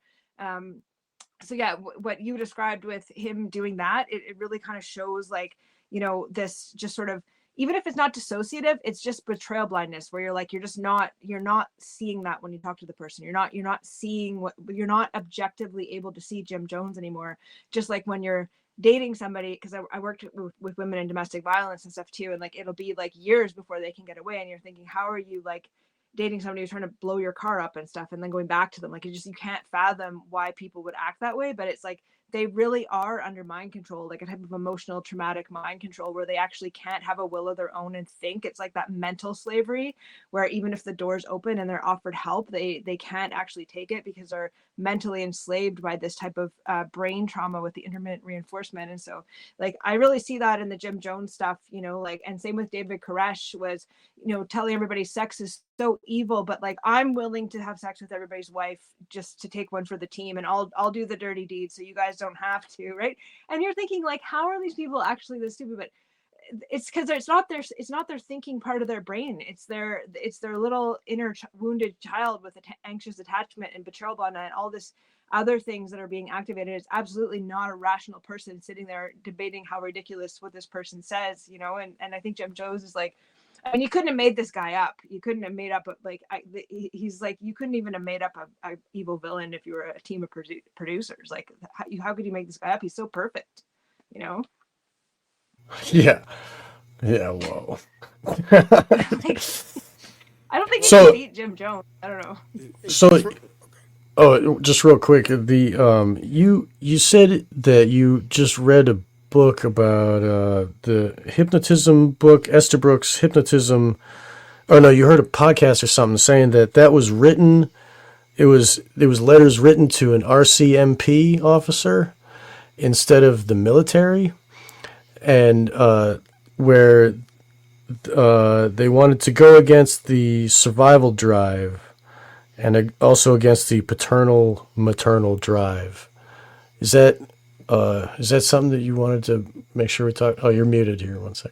I wish I knew you were going to quote me on this because I have the book right here, but I don't know which page it was on. Oh, okay. Sorry if you would have told me. I don't think I can find it right off the What's fly, the name of the definitely... book? What's the name of the book? It's called Hypnotism. Murder of Time. Oh, okay. It's a guy in Canada, actually, who I'm just about halfway through it, and he was taken in Ontario. He doesn't, as far as I've read in this book so far, he doesn't remember being put through gate program or MK Ultra as a child, but he was taken and kidnapped in a van in Canada, in Ontario, and he was put through some like light MK Ultra, electroshock, scopolamine, and so he kind of has written his testimony about this. So I'm trying to just read it because I try to read everything Canadian because there's a lot of Canadian stuff out there. But he was saying, like, in his research of what they were doing and why they did this to him, that he read the Esterbrook stuff, and that a lot of people quote Esterbrook's talking about we can get people to do stuff against their will, but it was actually written to an RCMP, it's Canadian Police, Royal Canadian Mounted Police. It's not American, and so I thought that was really key. And this other book, I really want to recommend it too because it's also Canadian, MK Ultra and the Gate Program. Because actually, I think Canada was a way bigger hub for MK Ultra than maybe even the States, because it's so easy to just hide stuff here. Like, people aren't even suspicious of it. They had people out on farms. They had mental institutions. They were in places like Winnipeg, Manitoba, Brandon, Manitoba, like on the native reserves, military bases, which are all really close in Canada, coincidentally. And so, anyways, it's really, I think they hit a lot more MK Ultra programs in Canada. Yeah, McGill, that's the kind of one they got busted for publicly and had to admit. But actually, this book goes over a lot of the other institutions that were using kind of little small farm towns, and I think they were hiding way more MK Ultra, and still to this day still are doing it in huge numbers here, like, that I think has never really been acknowledged. Like, they kind of act like, oh yeah, we outsourced a couple little things, to McGill University and stuff. And I think Canada was like, I think even today people are so unsuspecting of this stuff. I think it's going under the radar way bigger here than people know. Well, Canada doesn't have the Constitution to protect them. They are under the Queen and have to do everything that she says, and she owns all the swans. So, I mean, you have to do whatever she says, and it could be anything. Well, and in Canada, they also made what's called the National Research Council. And so they would have joint national research bases, which were kind of part of the military, but not really. So they're not under military law.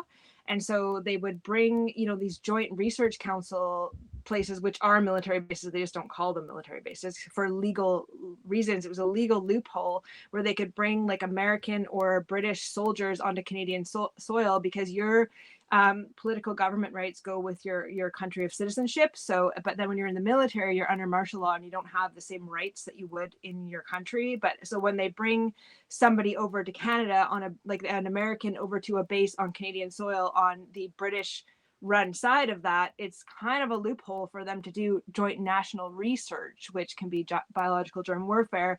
And you can look at the whole history of them doing that with Frederick Banting and insulin, and then starting to use insulin in the psychiatric wards. And that was all done on Canadian Joint Research Council bases. And so I've tried to research some of it. There's not a lot of books about Canada, unfortunately. There's a few really good ones, but I think there's way more going on here than what's really acknowledged, for sure.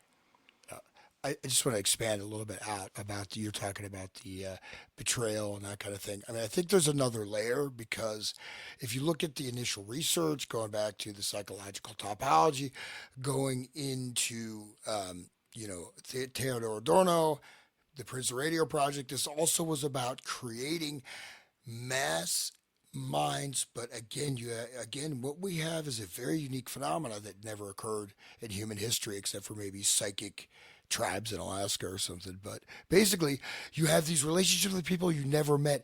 It's dispersed out of space, right? So you've lost your actual physical embodied grounding in your environment. Having a radio going on in the background, it's background noise, but it's changed your virtual psychological space. So you could be more connected to some radio fan in California or whatever, but people are not physically connected. So Adorno looked at this, using Lacan's like kind of neo-Freudian, very arcane, obtuse, opaque writings, like unless you're an initiate into, you know, Lacan, you can just throw the book across, you'll set it on fire. And you'll be like, why did I read this? I thought I was smart. Lacan, but actually, there's not a lot in there. But basically, the inner mirror is so important. The inner mirror, when you put the inner mirror, so it's a phase of childhood development where again the boy will mirror the father, the girl will mirror the mother. It's a basic process where literally you see yourself as the parent. This is the inner mirror. It's a subconscious identification, but it's very real. If this is not integrated, it continues throughout life. And so what Adorno discovered is that people listen to a pop song, their inner mirror is going to reflect the protagonist of that song, and they're going to identify subconsciously in their inner mirror as that. So this inner mirror phase creates a perpetual block between the person and reality, so to speak. Add this with self-esteem bullshit. It's like, oh, what is self-esteem? Self-esteem is what you think other people think about you. If I worried about that, man, I'd be drinking a lot more than I am, and I'm not even drinking. No, who gives a damn? I don't care, But this is what we were trained, and I've said this on dozens of shows. Sorry to repeat it, but when I was a kid, school we have to wear these paper plates. It says I lack. I am loving and capable. Anytime someone says something mean to you, you have to tear your plate. This is your self-esteem plate. I remember like in the class, these guys, like they've got their whole thing with stars on it. I got like 2 little yarn threads and just a couple shreds of paper. Like it was just gone because people tore it apart. We don't like it. And so but anyways, so these are types of fragmentation and a confusing thought process with interjects. So people live through interjects. They live through media dialogue. They have these sub-identities with media characters. And these can be very powerful identifications. Or with rock stars, right? I mean, these are powerful entrainments. Look at the town where everybody listened to like whatever rap music and all the kids got VD and like massive orgies, total sexual depravity just because of listening to rap. And this has happened. And so that's the power of this. So anyways, just wanted to stress that this is part of a broader deployment, and we probably won't be able to get there today, but to take these small scale, medium scale, large, you could say, look at the 60s as large scale, medium scale, small scale to society wide. And that's where we're at now. And Jonestown happened right after the 60s too, right? You know what I mean? The 60s was coalescing into Jonestown, and then it popped out into all those cults that you spoke of earlier too. And the SRA and all the rest. It's like a snowball rolling downhill and just gaining size as it goes.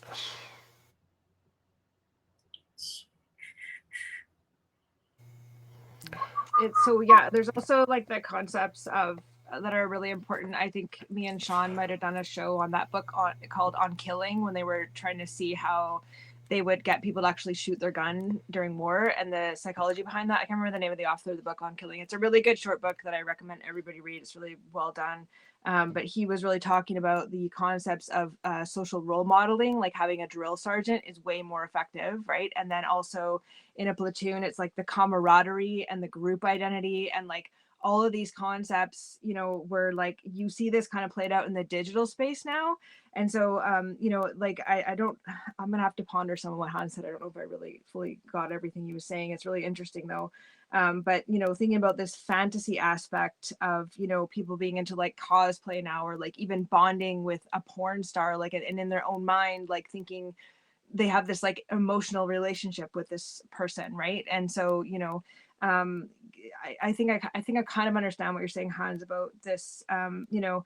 You were talking about the radio coming out and people's, space being connected, but like maybe their biofields aren't like their auras aren't touching, but like you know, on a quantum level, like, you know, putting that out into the collective unconscious or subconscious, like, you know, on that frequency, you know, I think, you know, what you're saying is, you know, maybe even more intense to really think about the idea of putting something out that's exactly the same, whereas before things spread around by like being repeated and it changed a little bit each time. It wasn't like exactly the same in each person's mind, whereas when radio came out, it was like, no, it's like exact replication into a person's mind. And like what that did, just even on the you know, the thought field of the planet, of getting it in that many people's mind. And if you read Kurt Barker's books, he was talking about the Satanists really wanting to get everything mechanized, and that's why they were taping rituals and stuff, because when they do them exactly the same every time, there's like that frequency resonance in the quantum field of things being exact. And then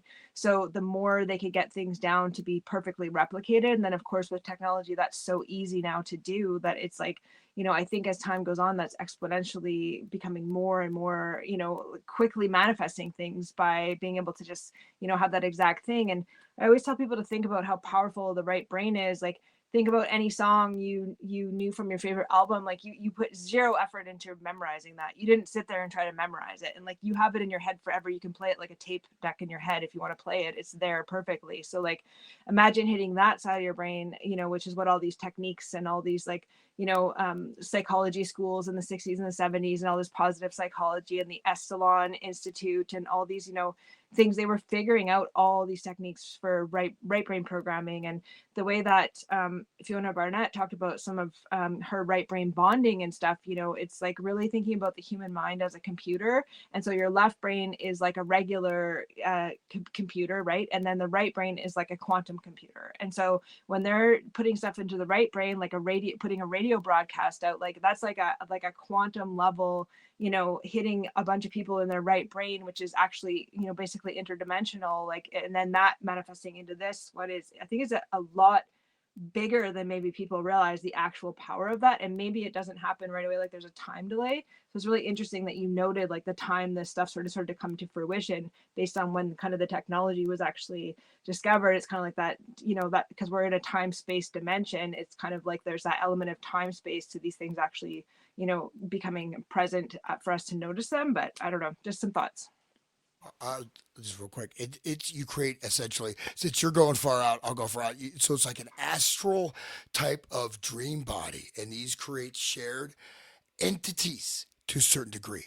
Okay, and so, but you're also really in an astral, subconscious dreamscape, but then you're connected, and it also creates some actual type of connections, but it is not physically embodied. So it, you know, there's we can get it gets kind of complicated, but it's literally like you have astral energy, and you're creating a group thought form entity. Would that be an egregore, Pawns? Egregore, yeah, you could say. I mean, egregore maybe not up to the level in egregore, but it's, you know, you're looking at basically, you know, you have a group resonance, and it's directed and guided. So everyone that watches the Super Bowl, or everybody that follows such so and so comedian, right, or everybody that loves the Star Wars movies, or like I was at this campsite, and all these, there's like hundreds of people. They all collect Coleman lanterns. I thought there's like thousands of Coleman lanterns, like from like, and it was like just a massive thing. I'm like, whoa, man, you guys must be pretty bored. But I mean, but there we go. But they have their own thing. No, but when everybody gets into something, have a Coke and a smile. Even these advertising things, they create, you could say, almost like a form of magic power. So someone can access individuals or aggregates to a greater or lesser degree.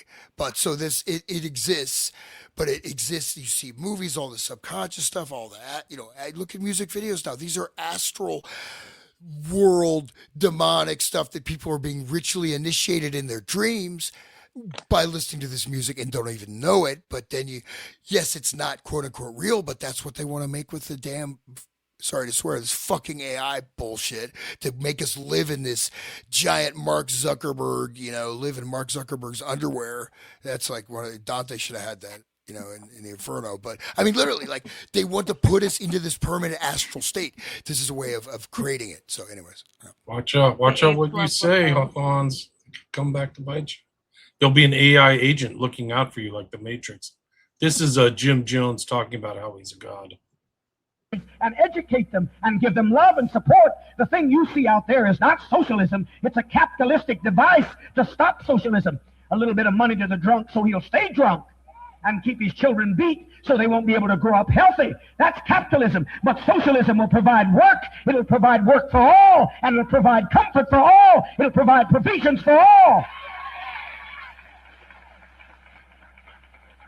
You've been told a lie. You'll hear me talk much about socialism because it's my middle name. I am God, and God is love, and love is socialism. So you'll hear me speak much of socialism. You cannot separate the one from the other, and I will have it all over this wide extended plain. There's nothing you can do about it. Wow. Look at that word usage all over this plane, too. Straight like hypnosis, the man. Plane, man. That's... Yeah. He's folding all that. I'm God, I'm love, I'm socialist. So they have to think all those things. So like they're being programmed. Socialism is love, like so. And when they were at the end and before that woman was singing in the other clip, they were talking about how they're fighting fascism, and like, oh, what if the fascists come and get our kids? It's not much different today. People bandy that word around like Jim Jones. Like there's some kind of fascist out there. It's not a good word. Well, yeah, but that's the same old thing from World War II is the socialists against the fascists, and that's the Nazis were fascists and blah blah blah, and the socialism is the purity and the goodness, whatever. Everybody can work. Yeah, that's called slavery. I remember that. Yeah, everybody can work. States was COVID under Biden, right? So come on, let's listen. You can take me and put me in the jails, and I will take it and use it for my glory. You can put me on the end of a noose. You can hang me at Yardmore at the highest tree at high noon, but you can hang my body as I've been hung and killed for 42 generations. I've been destroyed, but I'll spring up again. You cannot stamp me out. I'm here to stay. In certain part of this tape, he talks about his miracles. If people don't know this, Jim Jones was like an old, carnival preacher who would do healings and claimed all kinds of stuff, prophecy.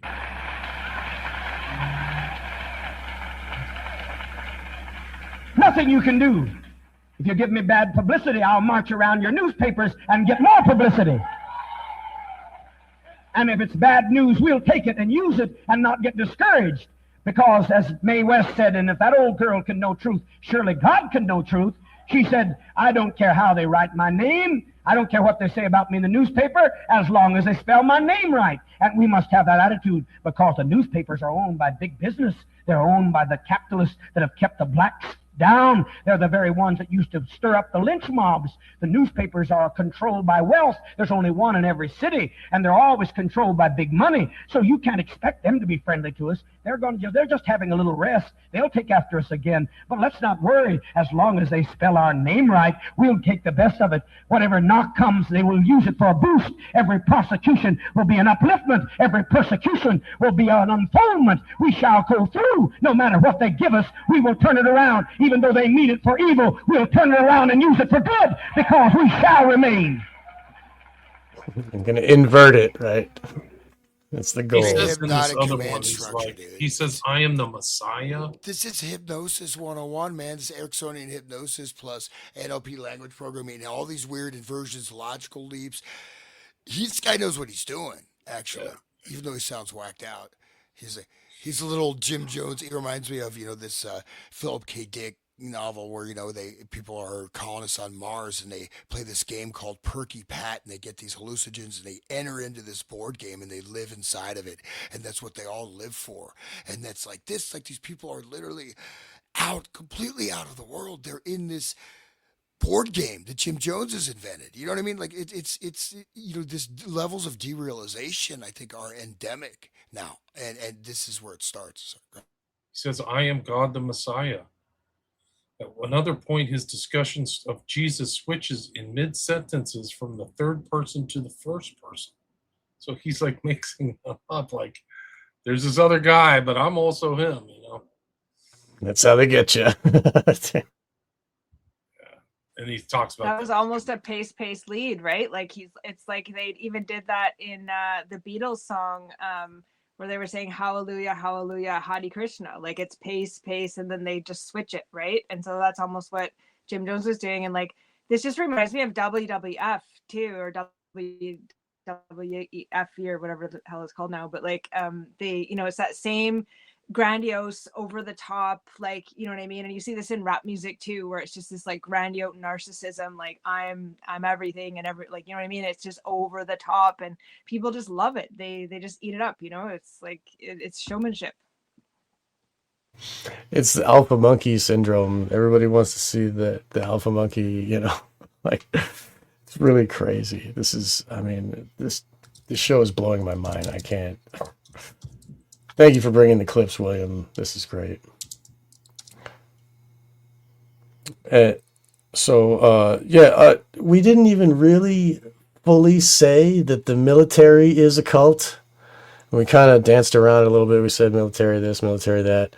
But the military is a controlled environment where they're made to bond with each other in trauma situations and to react in right brain and not think, and to become, and like even Kubrick in Full Metal Jacket, like Joker was saying into the monologue or whatever, is saying that the government doesn't want robots. They want hard men, you know, like that will think, and you know it. But they do want robots. They want man robots. You know, you can't get a soldier out of a piece of metal because he has to think with his right brain and thinking quickly in those moments. So they have to. Again, Joker was saying into the camera, I wanted to be the first one on my block with a confirmed kill.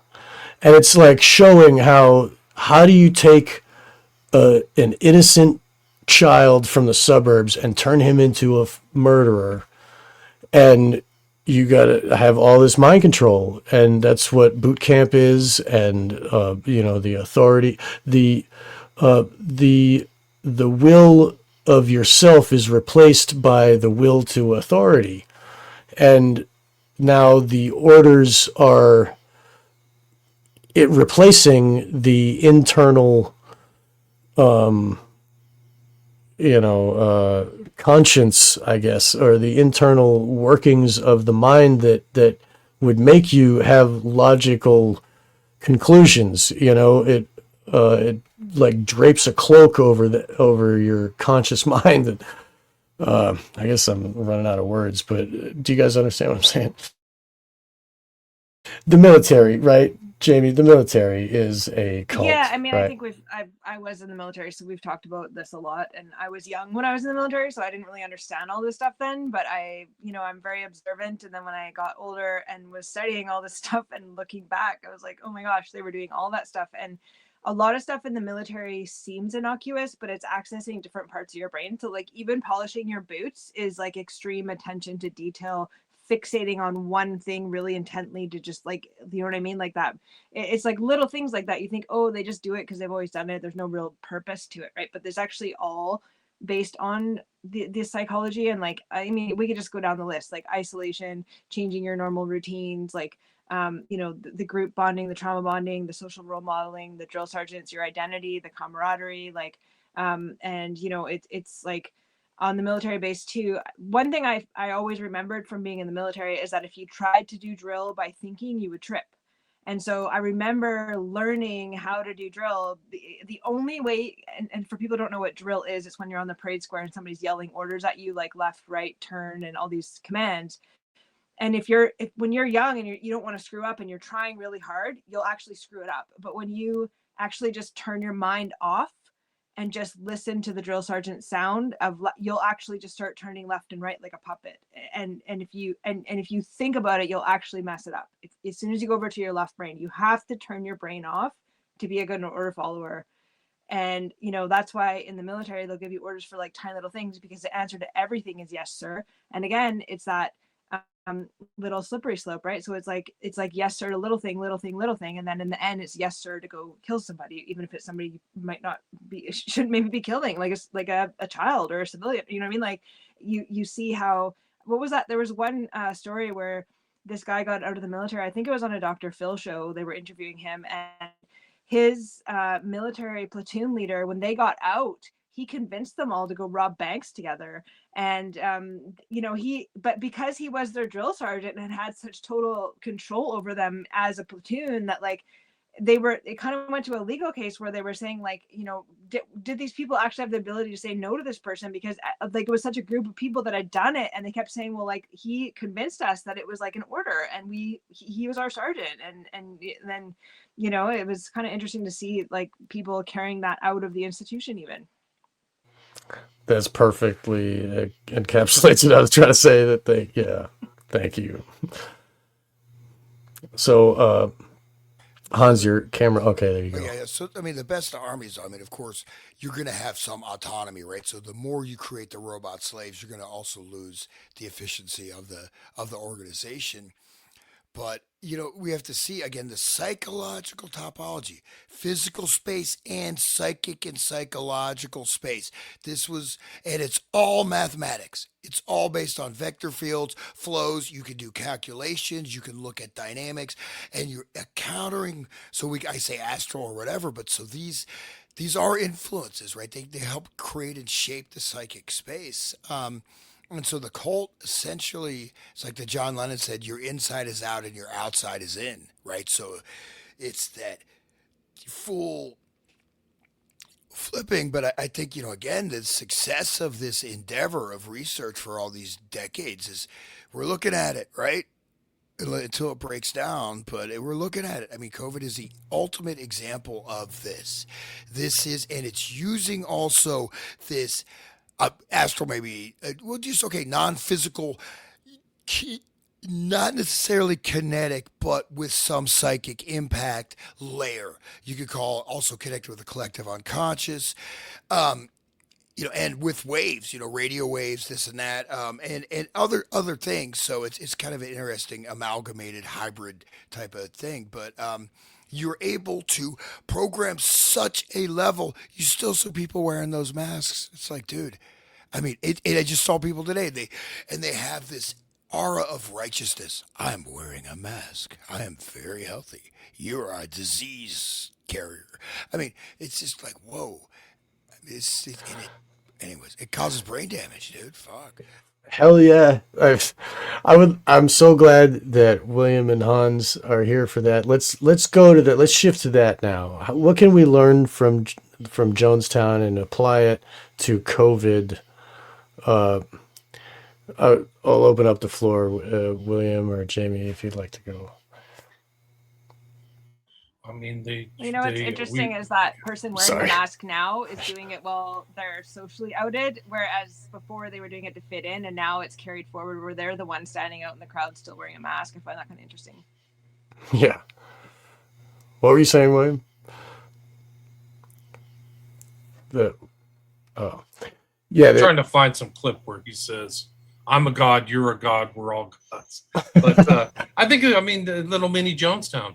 You had to do it because everybody else was doing it. You had to save your grandmother. You had to save your kids. So we really went through something like constant, over the speakers, just repeated things, So it's going to be a season of death and everything. They laid it out. Like, I'm surprised there's not I'm not surprised there's a revolution, because we've all been psycho-civilized to a certain extent, greater or lesser extent, but it's really an extraordinary event. So they basically took Jonestown and globalized it. It's really a globalized Jonestown, and people did stuff against their best interest, and even just suspended their logical, reasoning. So I don't think anybody had ever seen that coming. Probably people at Jonestown never expected the horrors. They had been just totally brainwashed. It's interesting because Jones in his sermon is talking about other people being brainwashed. So he's pretty clever about that. So it's obviously somebody else who's brainwashed. The other guy's the tyrant. The capitalists are the bad guys. And that's the way it was. It was an us against them kind of thing that they built into the COVID structure, which was you're good if you do it. If you don't, you're bad. You're risking yourself and others. It's not part of the group, thought to, have any independent things. Trust the experts. And so that's the kind of, look at the language that they used in that thing with Jim Jones, daddy, father, family. So it's almost like Manson family stuff. Like, so these kind of concepts that are turning very personal things that happen within families to the larger group dynamics, which you would never call it. You call somebody daddy because they're your boss with not good intentions, not your real father, but somebody else. So it's like a ersatz sense of relationships, and that goes into the kind of undercurring or inversion of proper words and structures and concepts and meaning that Jones is doing constantly. Like, he's just mixing up people's brains like over and over again. It's incredible. Let me see if I can find this clip. Yeah, it was real righteous to go and get your shot. And it was, you're saving humanity by killing you, or depending on what shot you got, you either died or you got turbo cancer, or all the, that too was an experiment. I think, William, it was your thought that the batches were on purpose and they were tracking the batches to see what, they would have experimenting on all the different things they could shoot into people, and seeing the levels of, but in any case, it was righteous for us to go and, put ourselves in danger, go against our personal, like our own will to live and our own will to breathe air. And at the same time, they had everybody could take a break from the COVID thing and go out and protest. And when they were protesting, they were saying, I can't breathe. I can't. And it's like, they're wearing masks. It's like, it's next level. But so, our own biology wants us to breathe, but we're going against that. And we're proving to everybody else that we're going against our own biological necessities. And I am righteous for doing so. And I am in a group that, and my righteousness proves that I am loyal and good. And my action proves my action in cohesion with the group is my, that is my moral will, and all morality goes towards the group will. And so they no longer think rationally. The Fauci is the science. He even said so, when you're, so. And then had to plead the fifth 111 times, which he wasn't allowed to do there because he was already pardoned for the last 10 years, which, why would you even have to do a pardon if he's so good? Like, that goes back 10 years. Yeah. That's the kind of dissonance that people have to think that he's a good guy. You don't need to be pardoned for anything because you're working above board. Oh, he's one of the greatest mass murderers. It's so strange too, because I think he got a job at like Georgetown University. So none of the Jesuit priests who were touted by the Catholics as being like the hardest, brightest things are like, this guy's a monster. And the church used to be really ardently pro-life.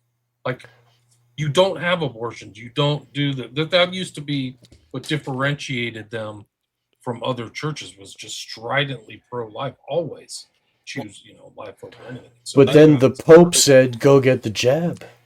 Because it's okay now, because the Pope said so. Yeah, so it's changed. It's infiltration. Well, dude, it's crazy. But see, one of the things, if you look, okay, great example. They have birth now. It's basically a full-grown baby. Now it's just legalized in multiple states. In Massachusetts, yes, right. No, I think it's like 8 or 10 states now. Yeah, I think it's like It's like right before birth. Isn't that called murder? Yeah. I think Yes. that's called They're murder. celebrating it. It's all women. So They're all celebrating it. Like, hey, death. Yay. for those that don't understand, the legal term for birth is when the head of the baby leaves the mother. So they manipulate the baby to come out backwards, feet first. They get the baby's entire body out, but they leave the head inside. And then they use scissors to stab the back of the head, and they swirl the scissors around to destroy the brains and kill the baby. And then they can pop it out dead, and all good. That's what they just legalized in Massachusetts. And Hillary Clinton is big on that. Oh, yeah, they got a check, right. And all the parts that came out whole, they can sell all that. In the old days, they had to go in with tweezers and try to pull off an arm, and I'm going to sell a lung of this baby. You know, there were audio clips of people that were sitting down with working out how much for hearts and how much for, the people that work at Planned Parenthood were selling the parts.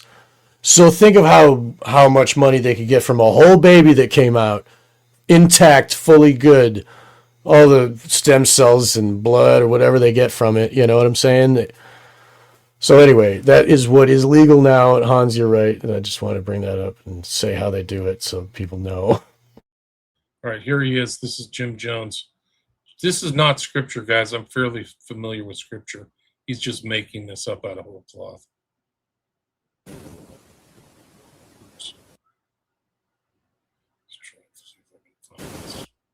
Go down the street to Man.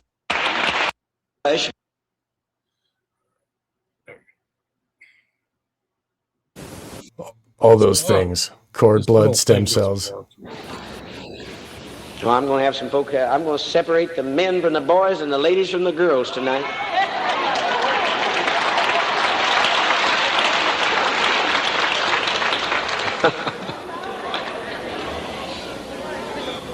Don't you compare me to no unknown God.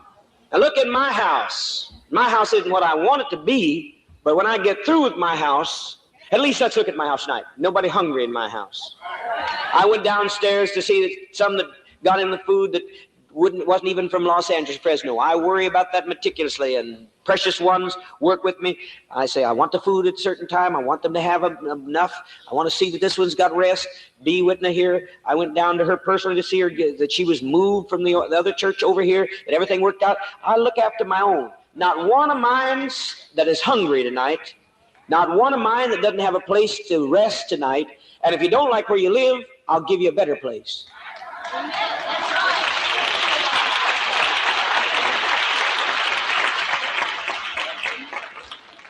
So I'll tell you, I'll give you a better place. I will look after my own. You say, what are you trying to do? I'm trying to narrow down so I figure out who my own are. Because when I get through, some of you folk are never going to come back and see me again. I won't have to worry about you.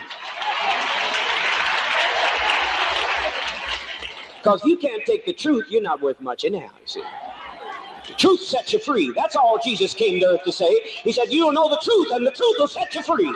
That's what I've come back to tell you. You're going to know the truth, and the truth will liberate you. The truth will free you. The truth will set you free. Won't make any homages to the unknown God anymore. Won't have to make any offerings to the unknown God. You won't have to walk down the street with your head down, afraid somebody's going to knock you over with a bolt of lightning, because I'm going to free you from superstitions. I'm going to free you from all those fears. I'm going to cause you to know that you are what Jesus was. He said, what good work do you stone me? Jesus said, we don't stone you because of good works, Jesus. It's because you being a man make yourself God. All right, here we go. This is where I wanted to start it. So. He said, well, isn't it written to those whom the word of God came? Scripture can't be broken. He said, it's written that ye are gods. He said, I'm just doing what you have had written. It's in the book. Don't look at me funny. Jesus said that every human being was a god. I'll give you the verse in Scripture if you want me to give you the verse in Scripture. I can give you the verse in Scripture to the lie. Yeah, I'll take it because you can't find it. That you are God. I'm a God and you're a God.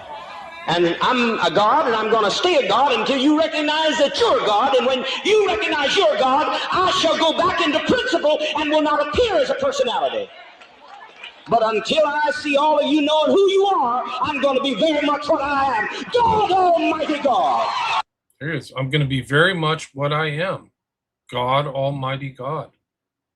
Literally says that. Sacrifice your children to me. Sacrifice your children. He throws in like this Hindu thing in the middle of it. Yeah, you know, you're all principle. gods. You are gods. Just an aside though, in terms of the study, you know, for the, you could say large scale applied sociology, so to speak. The focal point, Margaret Mead, Bateson were kind of the spearhead, as well as Lazarsfeld, many others, of the family structure, creating family structures, types of attachment patterns, and using the family structure and transposing that to the whole society and culture. And once you get inside that structure, this is really important. So they really use the family as a laboratory, but also as a large scale modeling, deployment modeling, right? And so that the Jim Jones thing is his textbook, dad, like right, you know, it's right here we go. So there's different, you know, Margaret Mead has this thing, the lifestyles of the future. You know, there's like, I think it's in the 70s, they got like four, you know, two dudes and three ladies. They're all married. They all have sex together. The kids sleep in the bed. It's like, this is, I mean, this is, you know, this is what, you know, these structures. So the family, surrogate family from the cult. Yeah. And it's, but I mean, COVID is still kind of mesmerizing to me because how is it possible that we can enter into such a space that there is such adherence to doctrines that are on their face completely retarded? I mean, come on. You know, I mean, it's just, but it's such a powerful identifier. And you said it's your righteousness, it's your goodness. Are you a good person? Oh, no, you're not. Well, you could be, you know, so that, anyways, this is the lack of development because of fragmented family structures. And then you also have agro-populations, male-female relationships. You have a lot of variables to play with that can be tracked pretty well to allow for large scale things like this to work flawlessly. Yeah, and it's the whole world too. It wasn't, and they all rolled it out together. You couldn't escape it. It was all, you know, it was as if Jim Jones's megaphone was on everybody's radio station and you couldn't turn it off. The whole fucking world, man. And you go ahead and sacrifice your kids to the new god, Fauci, or whoever it's going to be next time, you know, after Fauci's gone, right?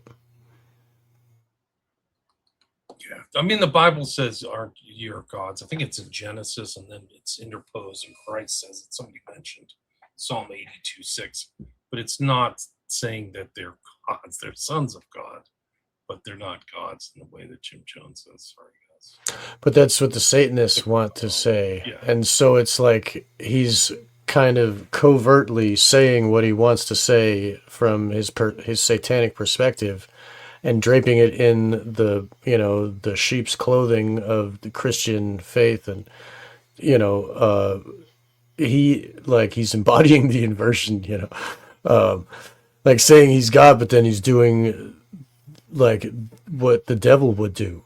Right. I mean, it's anyway. So yeah, that, do you agree with that? He goes on to kind of do a sympathy for the devil thing too, because he says like, the reason Lucifer left is because he was saying hallelujah, hallelujah. And then he came down. It was kind of like an interesting, it was very like the devil's bad type thing that you would hear. Right. He's actually good, guys. Shh, come on in the corner, I'll tell you.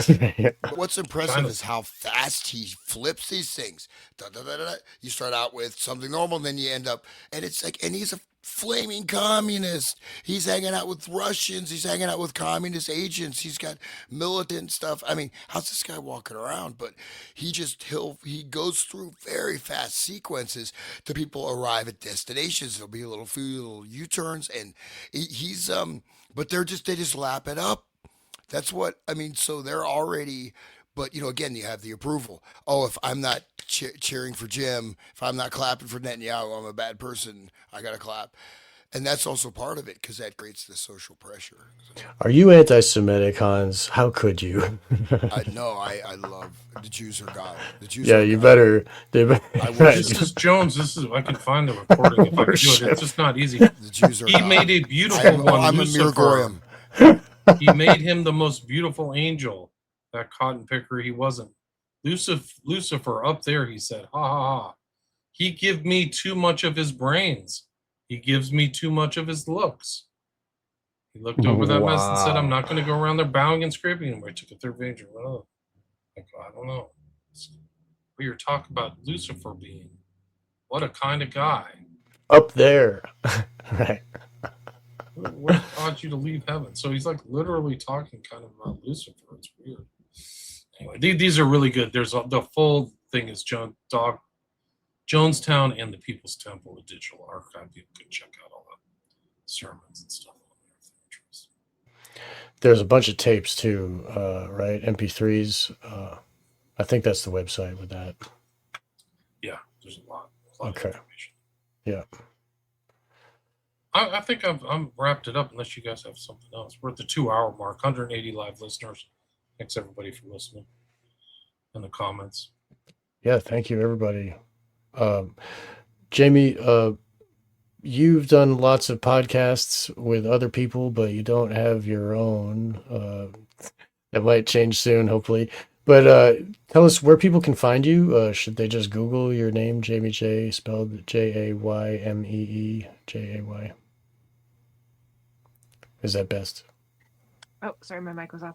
Yeah, people can just Google me. I don't know. I must have at least 100 podcasts by now, I think, and I'm just on a whole bunch of different people's shows, and I'm a real generalist, so you might find a podcast on all types of different things. I guess ritual abuse is kind of my main thing that I try to be an advocate for, but I do a lot of shows on a lot of different things, like cover crime stories or do psychology, all kinds of stuff. It's so yeah, if anybody wants to Google me, just Google my name and a whole bunch of random stuff will come up. And people can find many of your shows on Wake the Dead. You've been a guest on Wake the Dead multiple times, and your first podcast talking about SRA was on Wake the Dead, and people can find that in the archives. So yeah, I never wanted to podcast. Actually, it was never a goal of mine, but I was taking the Mark Passio media course, and that's where me and Sean met. And then he just wanted me to do a podcast just to practice using technology. And I think he got a lot of hits on that show. And then people just started asking me to come on their shows. And then now I've just been podcasting for a couple of years. It's kind of funny because I never wanted to do it or set out to do it. So. Well, you're a very good speaker, and you're very good at transferring the information into our ears, and we thank you very much for being here to join us today. William and Han, let's start with William. People can find you at William Ramsey Investigates. William Ramsey Investigates, and website William Ramsey Investigates. And I've reposted a lot of the old shows we did. I posted the whole series of the Manchurian Candidate, of which this is 18 or 19. So you can go back. They're all in one thing, so it's easy to access the audio. And also an old one I did with Hans, which is MK Ultra for the Masses. Music is the Weapon. That's 8-part. And I also reposted in all together is 49 parts of my Bioweapon Blues about COVID, which is just crazy long. I can't even believe I did that many. There's a lot of information there. So I'm kind of reposting that. But people like them because they kind of came out not one after the other. But there'd be one, and then 2 weeks would pass, and 2 weeks. So putting them all together, like we did our shows on Sundays, putting them all together made it accessible, so people could start from the beginning and just go through this whole series. I think it's worthwhile. And I also would say that I think our research into Manchurian Candidate and Esther Brooks, it really was a watermark in the history of American mind control, because we covered some stuff and covered these documents that are far more just as important to me as some of this other stuff that came out of MK Ultra. You talked about really the beginnings of it, which started in the 30s with Esther Brooks, Erickson, the personality change, Johnny Walker, which basically, in my opinion, Patty Hearst got Johnny Walkerized. And, nobody knew these terms. They didn't know that you could, through these things, this lead, pace lead type techniques, that you can literally adjust people's personalities to do things that are against their conscience. like Patty Hearst or these people at Jonestown. So check those out. Those Manchurian candidates really, people are quoting, and I'm pretty sure I heard another guy quote something that was pretty obscure about the Manchurian Candidate film about Heinz 57. So I was like, this guy has to be listening to our shows. But somebody with a far larger reach than us. Anyway, I'm really proud of those, and I'm proud of the work we've done. I'm glad to be with you guys again. I took a little bit of break. I was traveling and stuff, but I'm glad to be back in the saddle, so to speak. So. Well, we're glad to be here, and thank you, William, for sharing, for putting those together, and for having us here together again, and facilitating with your system here. We can broadcast to everybody at once, and thank you for continuing. And Hans, tell us about Resonant State. Where can they find you? Yeah, so Resonant State, interestingly, Jamie, I kind of had a path like yours, minus a sexy Canadian accent. No, I'm just kidding. But I didn't want to do podcasting. I was actually at one point, I was on many different shows. And I was like, I don't want to do this. That's why I didn't do it. But I just said, I had like a goal notebook. I looked, start a podcast. And I'm like, I wrote it down. So I just did it. And so it's maybe trundling is the right word. It's sprinting with great alacrity. So I'm going to be uploading some new shows. I got locked. We had tornadoes here in Ohio. We didn't have internet for like 10 days, man. So a little bit rough, but in Columbus at least. But yeah, so I do the Resonant State, and I've got a lot of stuff posted. I've got a whole number of things I'll be posting quite soon. So I'm on BitChute. I am on Spotify, Rumble, Odyssey, and YouTube. And that's it. And I do have some music stuff, hanshunter.com. Check it out. I'm going to be releasing some music and just trying to like dial life in, man, before we all end up living in a 15-minute city. Yeah, it's not that far off, guys. We got about 3 good months until rumblings of the Civil War start. When I was in the Soviet Union, you see these old statues of like Lenin. They're always like, Lenin or Stalin or whatever. Mostly like Lenin and Marx. I just think the city is going to be Bill Gates, Donald Trump, and Fauci. No. They're going to be like sitting. Man, walk by this. Seriously, it's like the cities are going to be bad. Imagine like leftists with the technate combined. The Cheka people just be like slavering in their graves. Wow, we got information on everybody. This is a prisoner. I got to do something on the prisoner show. I've done a lot of flock stuff is crazy. It's not for your safety, guys. Yeah. It's not for your safety. We're not far off. It's bad. So start prepping. Sean, what about you? Why don't you add what you've been up to, where people can find your stuff? Jamie, did you want to say something real quick before I said? Well, so you raising your hand. I just wanted to. I was just laughing because I just bought a bus to live in because I know stuff's gonna go down. But right, that I was just before we left, I just didn't know if that picture had gone up that William had at the beginning, because it just dawned on me now that I can't believe it was all syringes at Jonestown. Like I actually didn't even know that. It's just so weird, like the COVID connection. It just dawned on me now, like, oh my gosh, it actually was needles. It wasn't even the Kool-Aid. I didn't even realize that till that picture. Did you actually put that picture up, William, or was that before? Yeah, could you put it up? Yeah, that was before the recording. Just the thought going out. Sorry, William. Sorry. But yeah, it's the. I'm trying to find it, guys. User error. Sorry. It's the aftermath of. Yeah, look at that. Looks like needle. That's why I picked it. A lot of people don't know this, but like John Judge talks about it, that these people, they had syringe marks all over them. The bodies were moved. So those original pictures that people saw in all the media in 1978, that's after it. And there were tons of bodies before.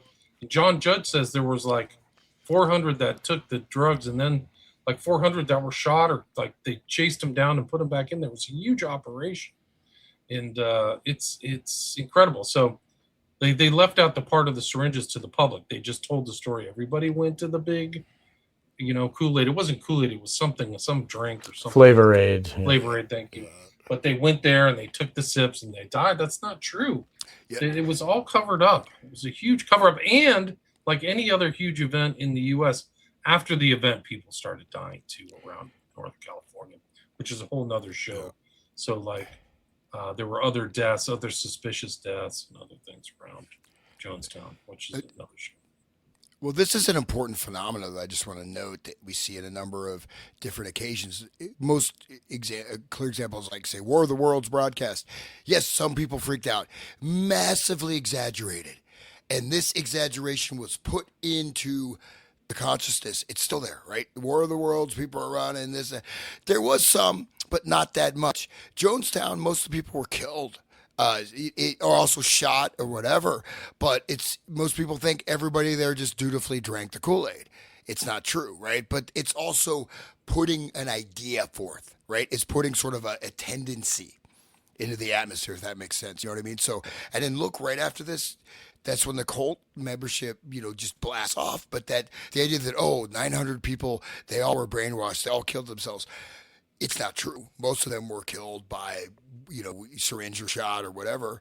But this goes into people's minds or subconscious. They begin to agree with this and acquiesce to this, even subliminally. I don't know if that makes sense, but it creates like a cultural weight to a certain degree. But they could control the media back then. And my understanding that they picked the spot because it was a former military camp. Like it was a U.S. military camp or something like that. So it's like, this is really creepy. And there's other pictures. There's a picture of Jim Jones. I couldn't find it, but like he's literally opening the door to the medicine cabinet and there's just drugs everywhere. And Jones was like high to the gills. Like he was a pill popper and a meth head and just wasted. That's why he wore those dark glasses to cover up how freaking gagged he was. So there's just, so drugs are just redolent throughout this whole thing, and abuse and mind control. It's just really disgusting. Yeah, cocaine and narcissism are a deadly combination for sure.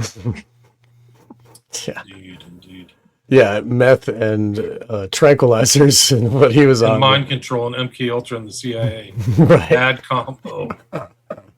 But that's Hollywood now. That's anyway. That picture really does encapsulate what I mean. Yeah, I didn't want to miss it. It came through a needle. It was there. Yeah. It's even creepier because it says Yale hypodermic needles. Like, what the hell is something from Yale doing that? Can't they buy something from South America or what? Dude.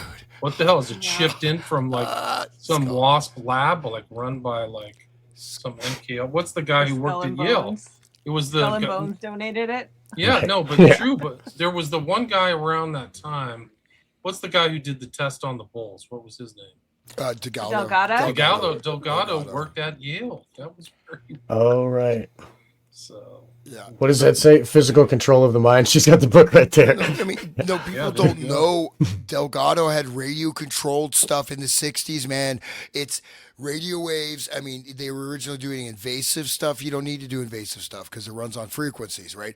And I do want to just one last differentiation, pace, lead, but a lot of like the Esther Brooks is just straight up hypnosis, right? They're a little bit of pacing, but you're hypnotized, right? And they were hypnotizing people to blow up army bases, maybe to sink submarines. He's like, what if hypothetically some crew members were hypnotized to sink the submarine? And then there's submarine sinks, about a month later, hypothetically, if this had been right.